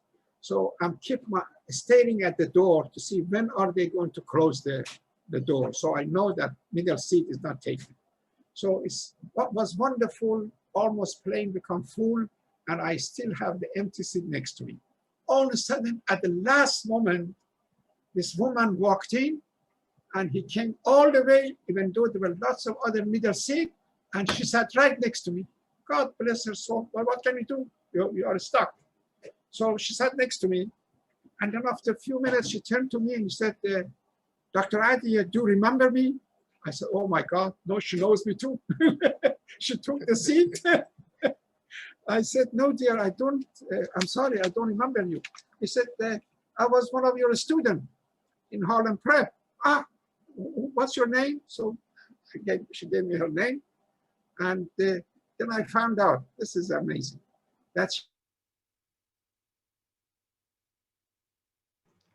Doctor, we lost your audio there for a minute. So if you would start back at, she told you her name and then go from there. Okay. That's all right. I'm glad you remind me. She gave me her name, and then I found out that she's gone and got herself an MD, PhD degrees, which is quite a combination to get. And now she is some kind of deputy commissioner of the public health system in somewhere in Midwest. So I was so proud of to see somebody like her. An example of, and I come across many more. Actually, in some of the presentations that I have made about Harlem Prep, some of my former teachers or some of our former students show up and they talk about their experience. And I didn't get a chance to let them know about this occasion. But this. We lost you again, Doctor. Thank you. Tatiana. Okay, it's the internet connection. Sometimes it freezes a little bit. Sure. So I'll let you know. So, and I'm no problem. Paying attention so I can let you know where we stopped hearing you, so we don't miss all of the details that you had. Thank you, Ronaldo. Were you done, Ronaldo? Okay, great. Carrie Smith. Hi, Carrie Smith. How are you? Hi. Hi. Hello, Dr. Ahdieh. My favorite friend. I love this lady. I see her often, actually on odd places. Yeah. I'm on the some park in the Midtown Manhattan. I see Carrie. I go to the basement of Baha'i Center. I see she's providing food for lots of folks who love vegan recipes. So you are what, and now she offered to help us in some of our Abdul Baha's tours and all that. You are what, thank you, Carrie, for all your contribution. I had a question, and sorry if I didn't catch this, but has your story been captured in a documentary or any other kind of film? I think what really impressed me about your story was the young man who wanted to go kill somebody over $20. When we look at the school violence today with the gun violence problem, and it's really an epidemic, pandemic, whatever you want to call it. I think it's important, that we share these stories in the past that remind us of how educators handled these problems, and also how students responded and how they returned to their center and to their humanity and to their empathy and to, whatever. I mean, it's just right now, it's just crazy. It's bonkers. So I'm just curious to know if there is a documentary, and also if not, I strongly would suggest whoever your business partners are right now in your life, that you focus on writing a script and writing a movie about this, or hiring someone or whatever, but it really needs to come out. That is a great idea. We've been thinking about something like this. And actually, the daughter of Ed and Ann Carpenter a few years ago, Casey Carpenter. She was actively involved in getting some of the old folks who were involved in the school to participate. And then somebody from PBS, I think, was interested to do so, but it didn't materialize. But I think it's a great idea. Maybe we should think about it. All I could do, you may know of my friend Hilary Chapman. They have written a book about Harlem Prep, and there are many articles. You know, one thing that worked in our favor at the time was this amazing publicity that we got from the press, from New York Times, from New York Post, Amsterdam News, NBC, the TV, the radios. We were constant, and so there are lots of material available about Harlem Prep in the public domain, that if one day they decide to create a documentary, they would have resources that they need. Thank you for asking. Thank you, Carrie. That's a great question. And you know, Doctor, there are increasingly Baha'i sources that are starting to do that kind of work. So we're not as reliant on, you know, the big guns out there to produce some of these things. So yeah, we've got a lot of Baha'is in the film industry. Personally, I don't know any, but but I know they're out there. So for any of you out there that do know, drop a word, and you know how to reach Dr. Hussein. Cynthia? Yes, I actually have a similar question. Thank you for your amazing presentation. And my question is, what will you do with all those wonderful historic pictures you have? Have you decided where what you would do with them? Are you going to donate them? Because they're just amazing. I mean, just history. And I was just wondering what, you know, have you decided where will you donate them, or you know, what will you do with them? This is wonderful. I never thought of that. Really, suddenly it come to my mind that the place to do it was the Schomburg Library. Schomburg Library is a major, as you know, probably is the major library in Harlem that collect lots of historical pictures and documents and transcripts. So perhaps I should, very good idea, dear. Thanks, really, it's amazing. This is the best thing can happen tonight that I can think of, sending those pictures. I have much more. What happened is lots of this picture came about. There was a man by the name Al Burley. I think some of the folks remember him. He was a black guy who was rough and tough cookie in 1960s. They call him a stick-up Burley because what he was doing in Harlem. Somehow he came across the Baha'i faith, and after a year or so, he was actually a very good friend of Malcolm X and others. So he became Baha'i, and it's amazing transformation of individual. He became an angel. I knew him before and after. He was the example of what the power of Baha'u'llah can do to individual. So what happened, he was a professional photographer, and I hired him as a teacher, so I can teach our students photography in the media department. And lots of this picture is really his contribution. And I have much more. So your suggestion is to donate it and to give it to a central place is a very good idea. Thank you for really making the suggestion. What was your name again? My name is Cynthia Phillips. Cynthia Phillips. And I live in Virginia. Thank you, Cynthia. Yeah.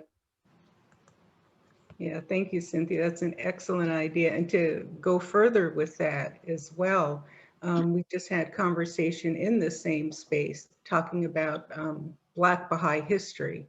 And you have been engaged in that. Myself as a Baha'i, I've often asked myself, what were we doing during the Civil Rights era? Where are the stories? I know we were there. You have many of those stories. You have connected with so many people, so many Black Baha'is, so many, civil rights leaders and activists.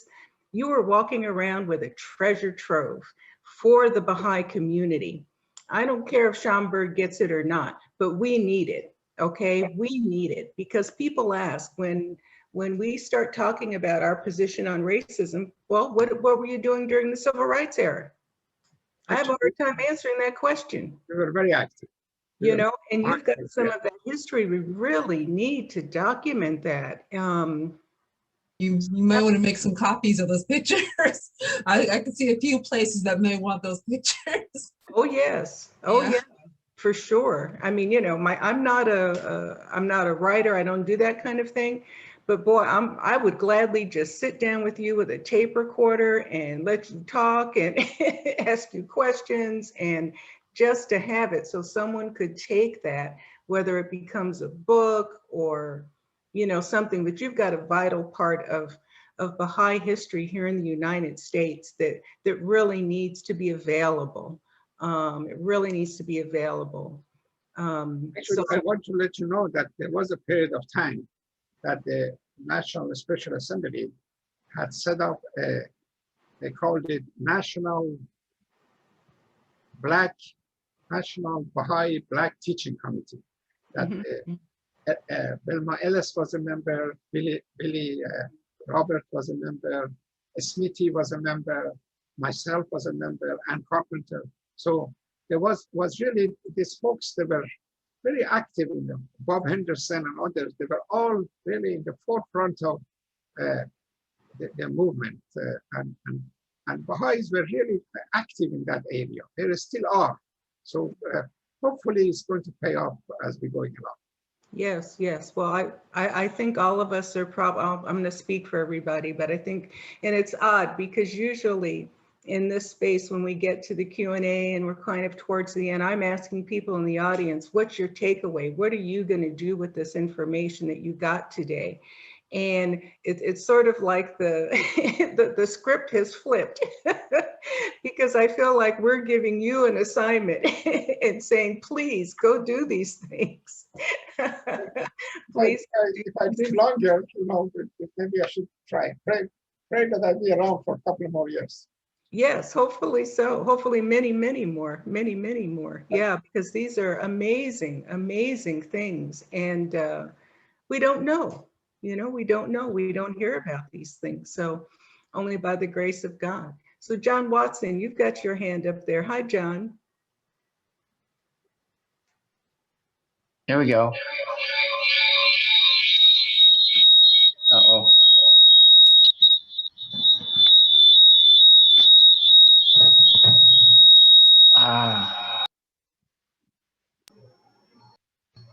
Okay.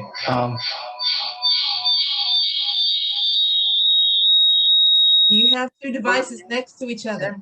Pictures to the National Baha'i Archives. Do you have two devices next to each other? Institute. Hold on, friends. Hold on. Yeah. John, they're asking if you have two devices next to each other that might be creating your echo.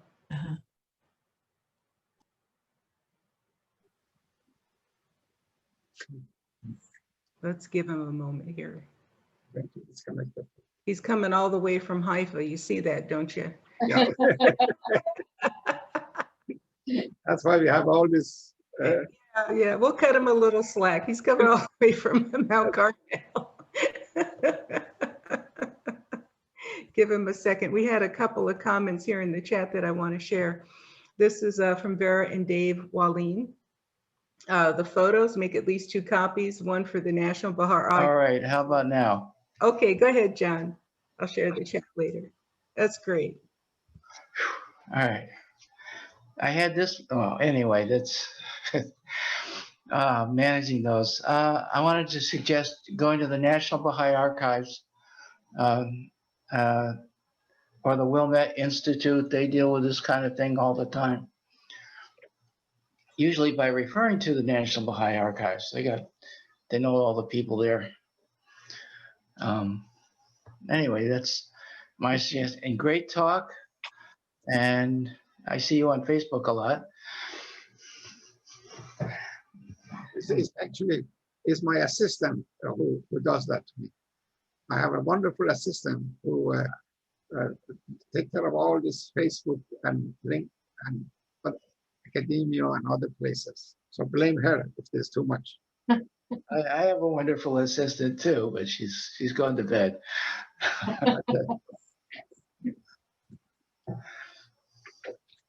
Good, thank you for suggestion. You know, so I will share the material perhaps also with the Baha'i archive. Not about so this two idea of the sharing with the Schomburg Library and perhaps if I come across and if I have energy to create a documentary about Harlem Prep, these are all very good suggestions. Thank you, dear. Yeah, thank you. Okay, we have, well, I was going to share in the chat. It was pretty much what John said, but it was from Vera and Dave Wallin. And they were also, you know, saying that there are people at the archives who can direct you to folks who are great at documenting oral histories, you know, and things of that nature. So there's a lot of research out there. Oh, yeah, and Gwendolyn Eder Lewis is a POTI documenter as well. But she's busy with at least 2 projects, I know. So, yeah. So, okay, next we have Angelita and then Rebecca. Hey, Angelita. Hi, how are you, Sherlyn? Thank you for this wonderful talk again. Thank you, Dr. Ahdieh. I was just blown away with this information.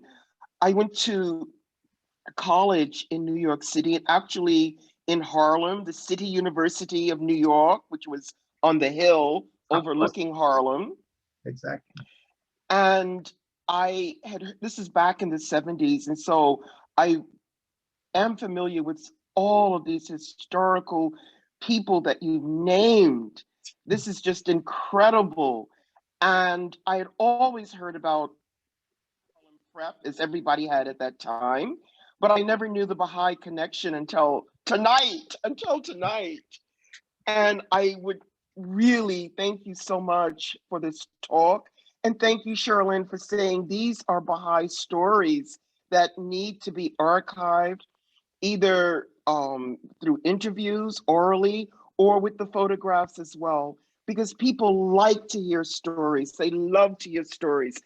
These people that you've mentioned, of course, Ed Carpenter, Whitney Young, William Buckley, Dr. Ben Yochanan, all of these names that we knew. I mean, the 70s, that was part of the civil rights movement, the Black arts movement. And so we knew these names. Dr. Ben, he taught at City University. And I met him in person. He was a dynamic figure, just dynamic. Dizzy Gillespie, if I may share a quick story about Dizzy Gillespie, and he did have a great sense of humor. He was funny, yes? That's right, that's right. So after City University, I went out to Iowa, University of Iowa, Iowa City, the cornfields, right? Right. So Dizzy Gillespie and his band, they were playing at the university at the music hall, the concert hall, for one night. And the Baha'is in Iowa City were so excited that Dizzy Gillespie is coming. We wanted to have dinner with him. We couldn't because of his schedule. But we were all there at the concert and we gave him flowers. We went into the green room. We met him. We talked with him and he joked. And so we gave him flowers. The flowers came on stage from the Baha'i community that night. So we all went home at about 10 or 11 o'clock. The chair of the LSA told us this story the next day. The chair of the LSA got a call from Dizzy Gillespie at about 3 a.m. Now, Dizzy and his band, they left immediately. They left Iowa City to go in the bus, their tour bus, to the next city. One of the musicians left $3,000 hidden in the hotel room. So Dizzy, they couldn't go back. They couldn't come back to Iowa City. So Dizzy Gillespie had the telephone number of the chair of the LSA and he called him. Could you please go to the hotel? I will tell you where the $3,000 is. Take the $3,000 before anyone gets into that room. And of course, it would be wired to the musician. And that's what Michael Cabot did. He immediately went to the hotel that night, or that it was in the wee hours of the morning, actually. And everybody was so thankful that we as the Baha'is, we made ourselves known that night. Wonderful. So that Dizzy had a contact, he had a telephone number to call back to Iowa City to get the musicians $3,000. That's actually, I tell you another story about Dizzy, which I don't know, I remember. You know, the king of Persia, they refer to him as Shah of Iran, if you remember. He was deposed in 1979 by Khomeini's revolution. He was in the Monaco in south of France with a few fancy, very beautiful hotel and casino and all that in that part of the country. And in that particular night that the Shah was there, Dizzy Gillespie was performing in the same hotel. It's quite a place to be. So the prince, I don't know what was his name, the one who made the Grace Kelly, whatever her name was. So he was sitting with the Shah of Iran, and he went to Dizzy Gillespie and asked him, would you like to come and meet the king? So Dizzy, of course, he agreed that after he finished his play, he came to the table that the Shah was sitting. And I want to know, these stories are repeated because the Shah's doctor, Dr. Ahdieh, was a Baha'i, and he witnessed these things and has repeated a couple of times. So Dizzy came to the table of the Shah, and he told he knew few Persian words. And one of them, for example, was Allahu Akbar. And he said you should see the expression on the king's face when Dizzy tell him Allahu Akbar.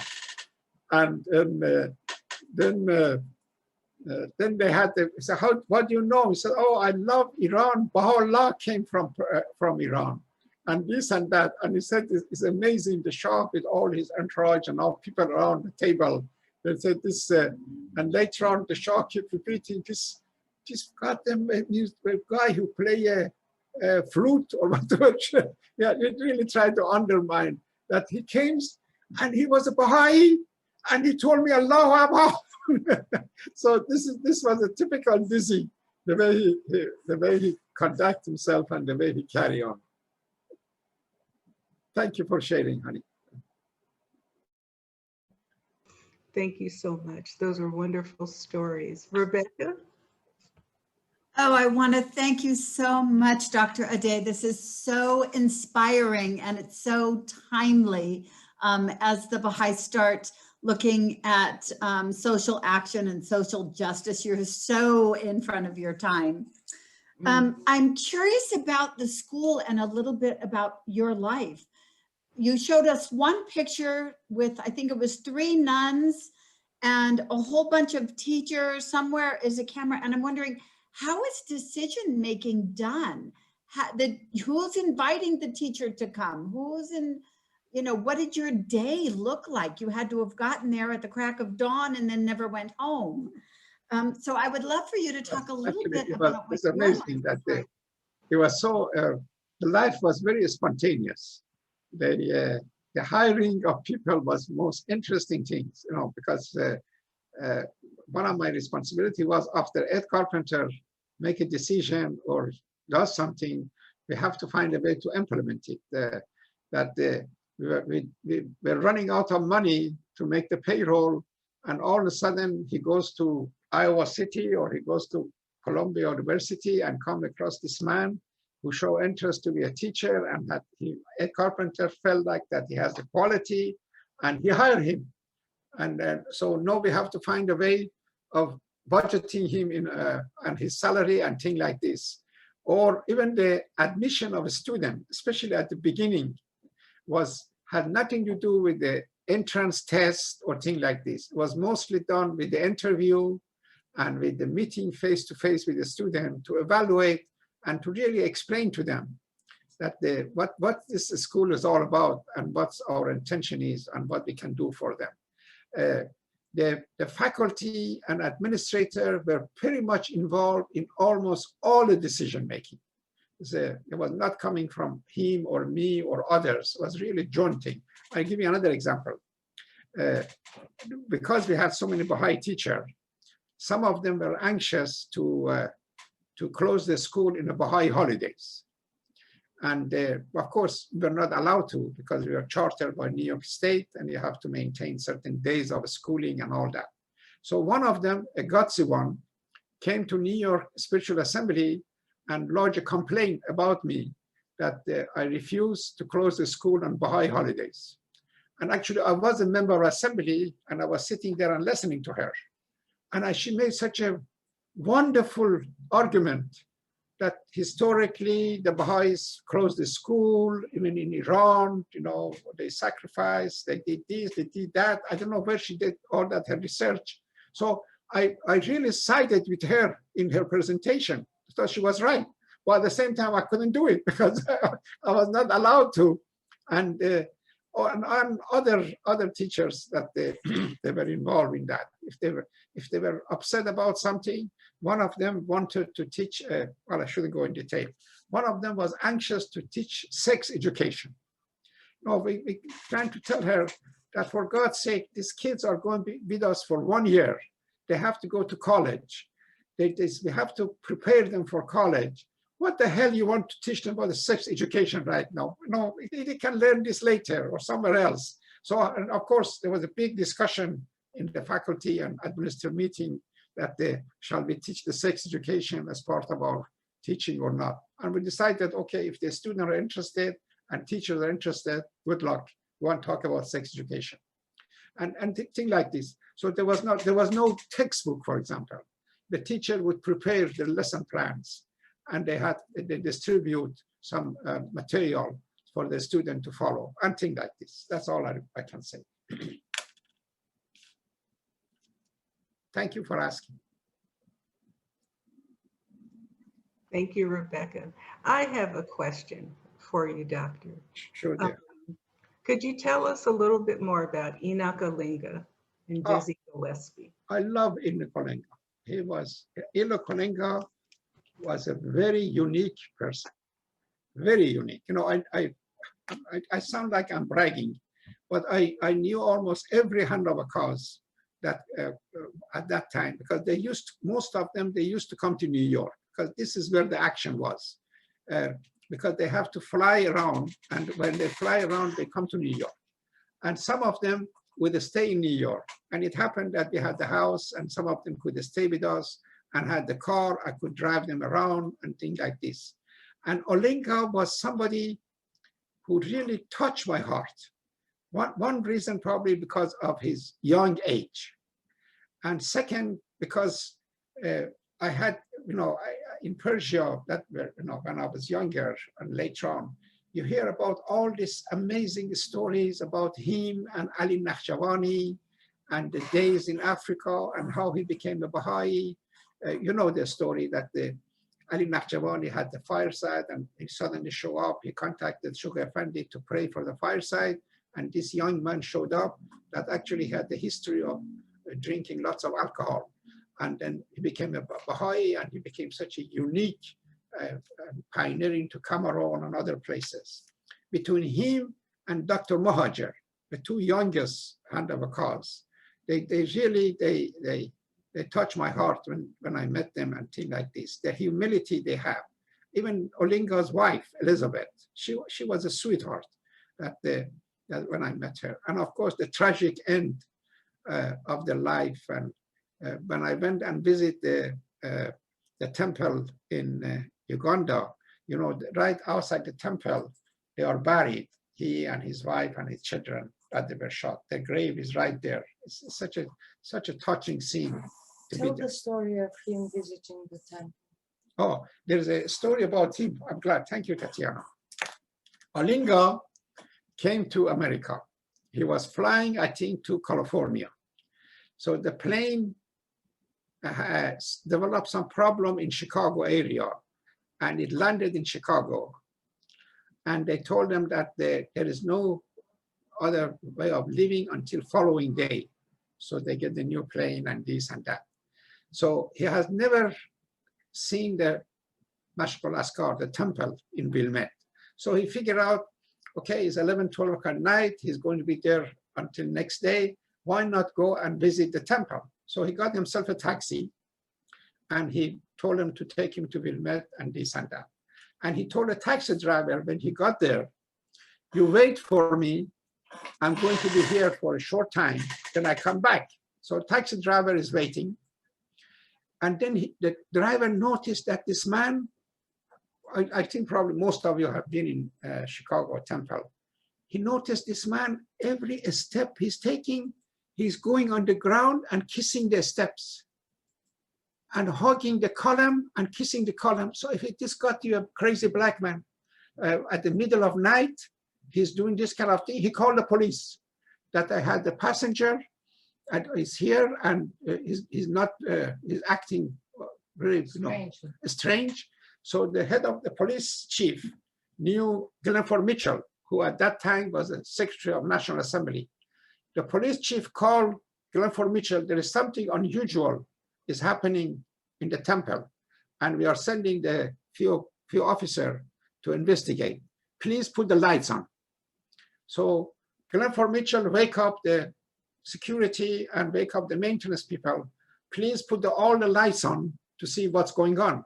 So they put all the lights on, and who they see, of course, Glenford knew Olinga, that the Olinga is on the top of the steps and officers are standing by on the corner. So they said, the word get out somehow that Olinga is in town, is in the temple. They said within a short time, there were hundreds of Baha'is who they left and came to the temple to see him. So they have to quickly organize a meeting for him in the foundation hall, and he gave a talk. So this is another story I remember by Mr. Olinga. That's a wonderful story. And for some, we have a few guests who may not know, but Glenford Mitchell is also Black. So that's true too. That's true. Yeah. That's a beautiful story. We need to archive that story. I love it. Yes, well, we've got it on YouTube, folks. If nothing else, anything that's said here tonight, that's going to be up there on YouTube. Amazing. That is a wonderful story. Do you recall, I was really taken aback as you were telling the story about it with the photograph of him and Dizzy sitting in this nightclub, right? Yes. And all this liquor comes out, and I'm just wondering, how did Enoch handle it? Because, or I guess it didn't bother him anymore, because I know he did have a problem with alcohol. I really don't think so. He noticed what was going on. Because it was an exciting moment, and all these people are standing up and hugging him and shaking his hand and this and that, and Dizzy is coming toward a table, and the whole thing took place in such a quick thing. I have to quickly intervene, so there will be no picture of Olinga with a bottle of whiskey on the table. Yeah. So what we did, got those bottles quickly off the table. So there would be no evidence of Olinga going back to his drinking days. Yeah, that was really fast thinking, I'll say it. It certainly was. And just for the friends out there, my dad became a Baha'i. First, my sister Regina, who's here on the call, and she told me, and she told myself and my parents, our parents, about the faith. And my dad was a musician, and of course he had been investigating the faith, but when he found out, and he was a percussionist, particularly the xylophone and the marimba, and very much a jazz man. And when he found out Dizzy Gillespie was a Baha'i, he signed his card. That was, oh my goodness. That was it. Dizzy did it. He knew it was good. Actually, most of you folks either know or you should try to find out and read about it. How Dizzy himself became a Baha'i. Do you know the story? It's the most colorful story about this white woman who was chasing him all over the place, wherever he was giving concert, and tried to tell him that there was another musician who around that time died from an overdose, a top musician, I don't know who was that, I forget his name. And she was trying to tell him that unless or Parker, yeah. Parker, And unless you become a Baha'i, this is going to happen to you. That's what happened to the father. So he put the fear in his heart. And then in one of those occasions, I think somewhere in Wisconsin or Milwaukee, he had the concert, and he needed a doctor to take care of him quickly. And it happened, the husband of this white woman was a doctor, and he quickly went and helped Dizzy Gillespie and all that. So all these pieces came together between the insistence of this lady and the intervention of a doctor. I'm sure the blessing of Baha'u'llah, all these things led to the Dizzy becoming a Baha'i. But I think you should read more about it. It's quite an interesting story. Yeah, that certainly is. Well, you know, you've given us a lot of information. So I do want to, Winnie Madding says that the Milwaukee woman, sorry, can't talk, was Beth McKenty. Yeah, Beth McKenty, that's very true. Yeah, that's actually, she is in that picture, in that club that night. Oh, really? Yeah, she's one of the people in that club was Beth McKenty. Yes, I remember. Okay, okay, wow, that's something else. So I want to ask the friends, so what are you taking away from tonight? You know, what do you see? And this is one of the reasons why, well, actually, Dr. Hussein invited himself here, and I'm so glad he did. He reached out to us, and I had not heard this story before, and I shared it with others, and they said, oh yeah, that's so important, you know, you really want to have him on. I said, okay, great. And so we've been waiting for quite a while, almost a year, I think it seems, you know, because you know how far ahead we book, but anyway. Good thing I didn't make it to Abha Kingdom while I was waiting. I know we're slow, but not that slow. We caught you in time, right? We caught you in time, and thank you for coming. But one of the reasons why I was so attracted to the story, and of course I didn't know all of this other really good stuff, right? All these other really unique stories that we heard tonight. I'm just so overjoyed and grateful. But one of the reasons that attracted me to the general story is, as he gave it to me, was how could we look at this example and apply it to what lessons can we learn from it today with the kind of work that we're trying to do now with respect to community building, right? What takeaway, or, you know, just social action in general, you know, what takeaways, you know, what are we taking with us when we leave here? One of the things for the series that what we're trying to encourage, Doctor, is that this isn't just a place to come and hear great stories, you know, be educated, gain some understanding, and then check it off. Yep, that was a great meeting, and that's the end of it. But really to reflect and think about, what can I do with what I've heard and what I've learned? And so that's kind of where my question is. What, you know, if anyone would like to respond, I see Cynthia's got her hands up, which is great. Yeah, so what are your takeaways? How has this inspired you? What is it making you think about or looking for? You know, Judy had a great question, you know, based on your experience, what advice would you give to me as an educator? How can I reconfigure or perhaps look differently at what I do?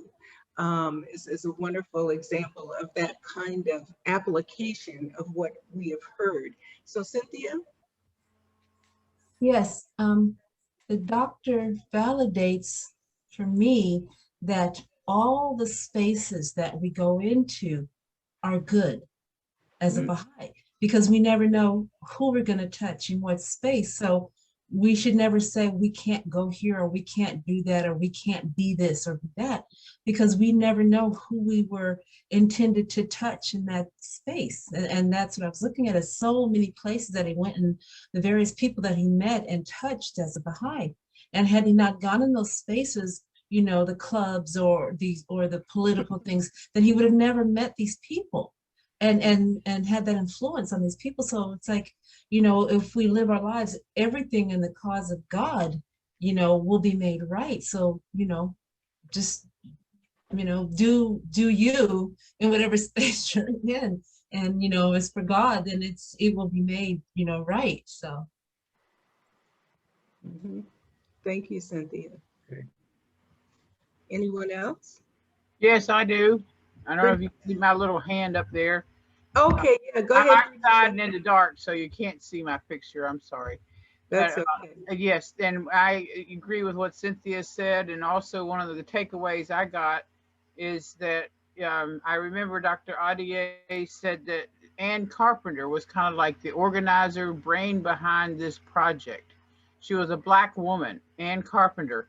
And the takeaway here is the unity when Black and white work together, and it's POTI-centered. In other words, take your leadership cues from the POTI and what's possible. And in a POTI-centered coming together in unity, and really recognize the significance of what Baha'u'llah has said, the people of the eye, and just recognizing that. And that was my takeaway for tonight, and I sleep on it, I'll get more. And thank you everyone for sharing. And Cynthia, that's exactly right. We just don't know. Yeah. And being open. Thank you. Thank you, Berdina. Thank you very much. That was very insightful as well. Cynthia, looked like you wanted to say some more there. No? Okay. Okay. Anyone else? And it's okay if no one has anything, you know, we have to mentally massage things, you know, like Regina says, sometimes just sleep on it. And for me, it can be 3 days later before I get that aha. It's not always right away. I want to mention something inspiring for me, listening Hussein talking about this so many times and helping with writing the book and creating a website on the subject. I really think that we have to grab the moment every time that there is opportunity. Yes. And act from our hearts. We sometimes overthink too much. Do we do the right thing? Do we do it properly? Do we do it as we should? And so on and so on. But if we truly believe Baha'u'llah is guiding our steps, we should grab the moment and act upon it. Yes, thank you. That's very important. Yeah, and I'll add, if I may, please. That is important about following the heart and being pure heart-centered. And earlier today, I attended a Rise with Barbara Talley and many other 139 other people. And the significance, you know, as more and more POTIs, pupil of the eyes, and for those who are not familiar with that terminology, it means the Black people, according to the Baha'i faith, have a special blessing and a special function in an ability to see. And maybe somebody else can make this more clear for those who are not Baha'is and familiar with the POTI, pupil of the eye, and what that means for humanity and our nation in particular. And where that's where the pupil is, where the light comes in, and that our hearts, it is our hearts, not our head. And so many white people are in their heads, myself included. But it's by going with a pure heart, that's where it's at. And also the POTIs, as they arise and play their function according to Baha'u'llah and the will of God. This is a time where this is the time. We're not going back to the way it was, and we need to be there supportive to our POTIs who do arise, as Barbara Talley did, and that was very well covered today, and how many and how inspiring it is for all of us. Thank you, Berdina. Preach, girl, preach. Boy, Berdina's gotten deep. I'm telling you, I've known Berdina for what, Me and Regina, a number of us have known Regina for at least a year or so, and wow, she has just grown in her understanding and her expression of love. Oh, and Rebecca too, yeah, you know, they were all in Copper to Gold together. And wow, it's wonderful to hear you, Regina. I wish we could have seen you too. Sorry, it's dark. I can try, but I don't think you're gonna see it. Well, yeah. That's okay. That's all right. You know, we'll work with whatever we got here. But you know, that's pretty much a good symbolism for the white, you know, the white people. And I'm white. Okay, I don't look white tonight, but I'm white, and we can't see. You know, these spiritual insights and abilities and treasures that we're in with the Black people of African descent, whether they be Baha'i or not Baha'i, is awesome. And I'm happy to preach. Alawapa. But anyway, my being in the dark like this is a pretty good metaphor for where we are as white people. We're in our heads and we're in the dark. We need the light and the guidance of those, and we need to love with all our heart our brothers and sisters who are of African descent or Native American, and really put our hearts in Baha'u'llah's desire to follow the universal house, true to the covenant of God. And sorry, I don't want to go on and on and on, but I really got fired up today, and in our time to you, and also all those who spoke. Thank you, Berdina. We know you're fired up. You're welcome. Yeah, okay. And thank you for the POTIs who have been willing to teach in the Copper to Gold workshops and to help enlighten and give us insight and give us heart. For me, that was absolutely stunning.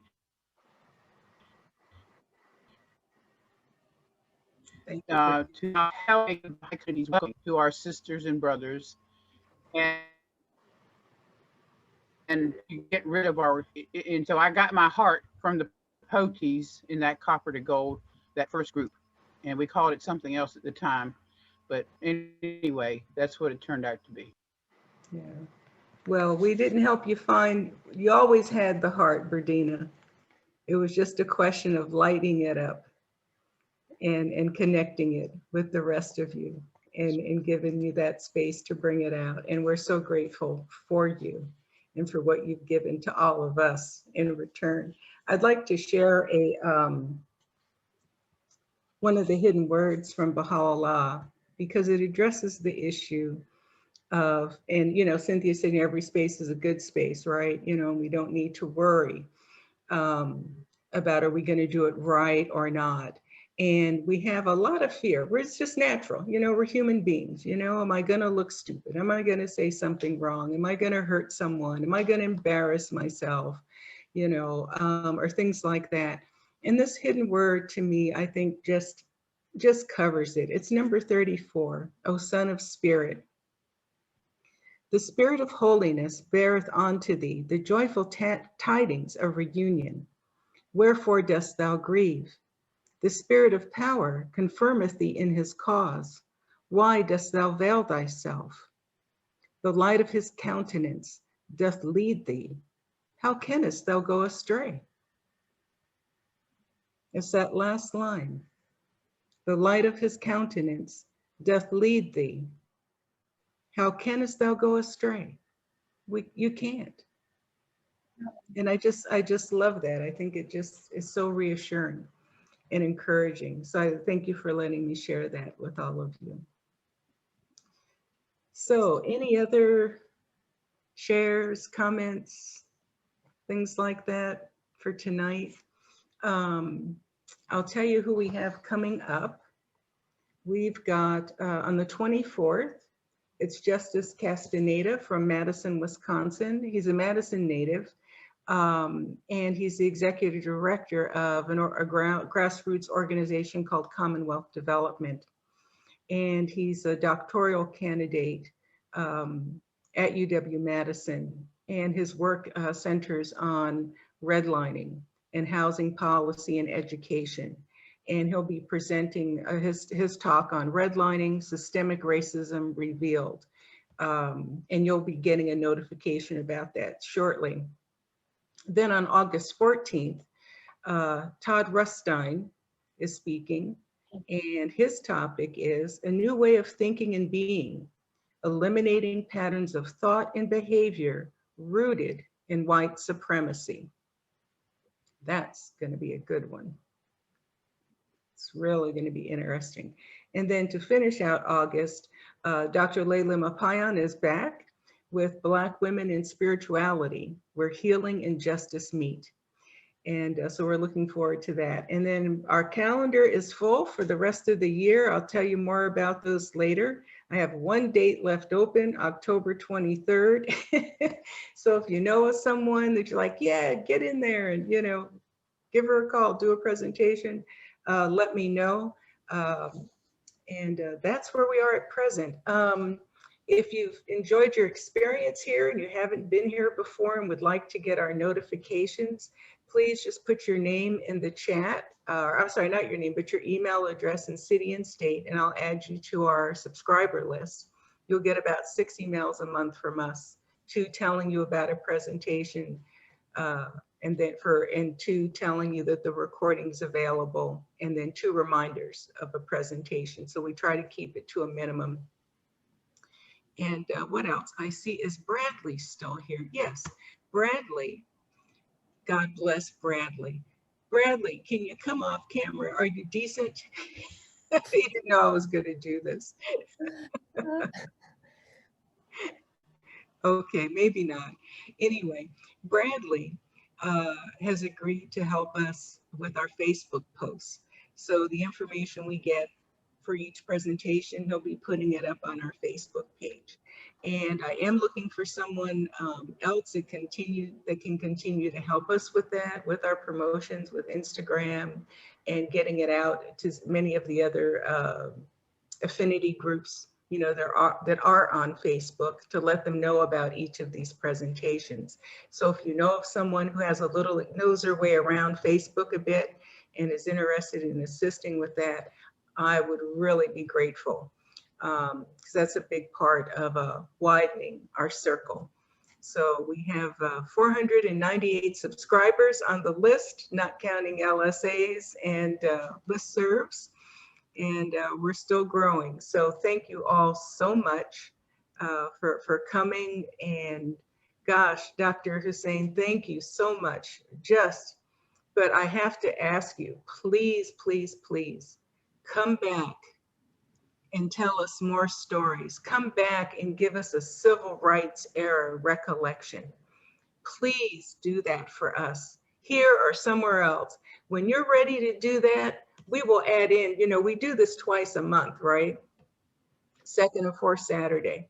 But if you're ready, we'll add that other weekend in. We'll add that other Saturday in just for you, okay? You just let me know when you're ready and you've got a spot. No kidding. I just can't tell you how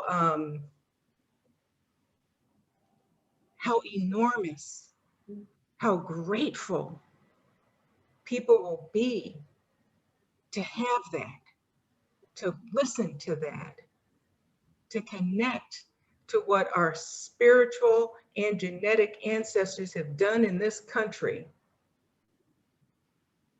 It's, you know, it almost brings me to tears, really.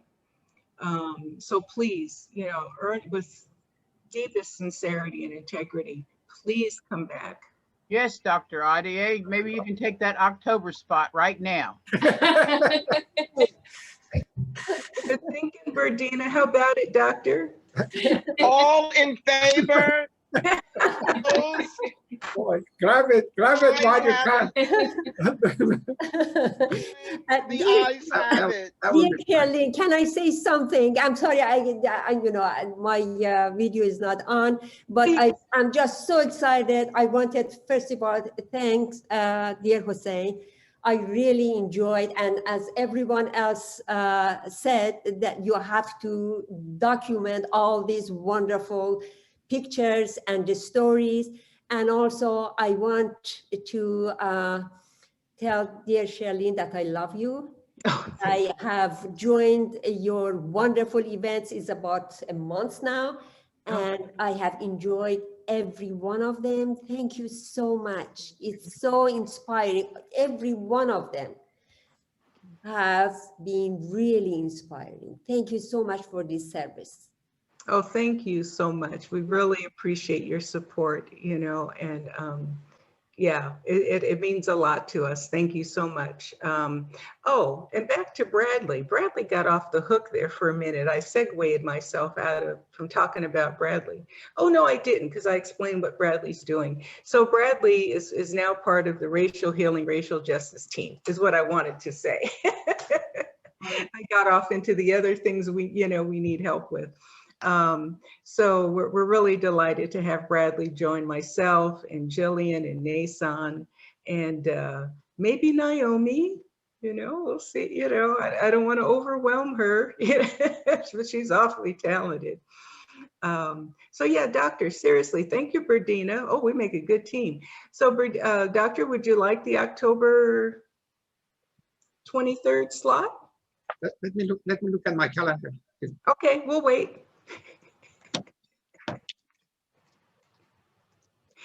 Like he said, get it while you can.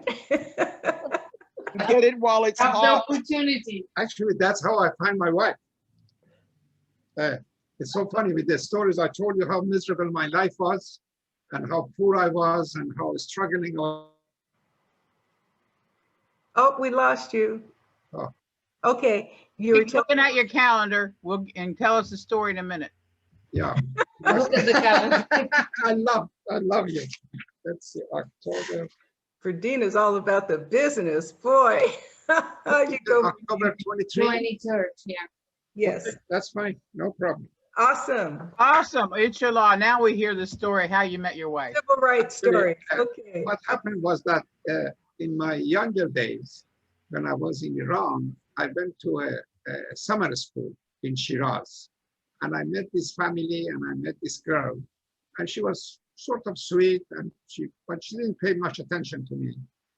So that's how the girls always treated me. So then later on, she came to America, and just by coincidence, I think, you know, she became a doctor. And she came to America to get her specialty. And it was amazing. I met her, and she was from a good family. She was good looking. She was a doctor. On top of it, she had green card. You don't know what green card, how important it is, believe me. That was a blessing. And I asked her to marry me. I don't know why she accepted, why she married me, but anyway, that was a luck of that I had. Tahara is her name, and she's an angel indeed. So I don't know.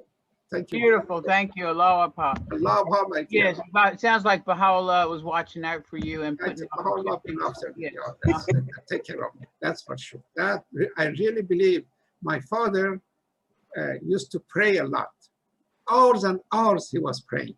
And a couple of times I would ask him, Dad, why are you praying so much? And he often would say, for you. It's amazing that many years ago, when I was a kid, you know, teenager, he was praying for me. And I really think throughout my life, I believe that his praying for me those years has safeguarded me, because I came very close to many awful situations that I have to struggle and survive. And I think his prayer did the job. Okay, love it, love all of you. Thank you for sharing. You are an absolutely charming lady, and thank you for inviting me. Thank you for coming. Thank you, Cheryl. It was beautiful, Cheryl. Thank you all. Allah Akbar. Allah Akbar. Have a great weekend. Enjoy. Peace. Everyone. Allah Akbar, everyone. Thank you. We love you all. Blessings to you all. There she is. Thank you. Sure, Charlene. Nice to see you. Sherkufe. Am I saying it correctly? Absolutely, absolutely, Shirley. Right? Oh, hey, Nancy. Hey, Nancy. Great, great, great. Hazel, are you still on there? That's my friend Hazel. Hey, Catherine. Catherine is one of the Baha'is that got this started over in Wacomico County, Maryland. Hey, John, you're still here. Awesome. See, you came inside, huh? Wonderful. Started to rain. Oh, okay, okay. And Bye, Dorothy, hey, everyone. Dorothy. Okay, well, we're gonna go, folks. We love you all. Thank you so much. Thank you all for your comments and making this a wonderful evening. And thank you, Bradley. I saw you go green for a second, so I know you're there. I had to mute. My neighbors were putting up fireworks. So. Really? Okay. Well, welcome again to the team, Bradley. Thank you so much for your help. Oh, always a pleasure. I really appreciate it. Really appreciate it. All right, guys, we got an early night. See y'all. Thank you. Bye.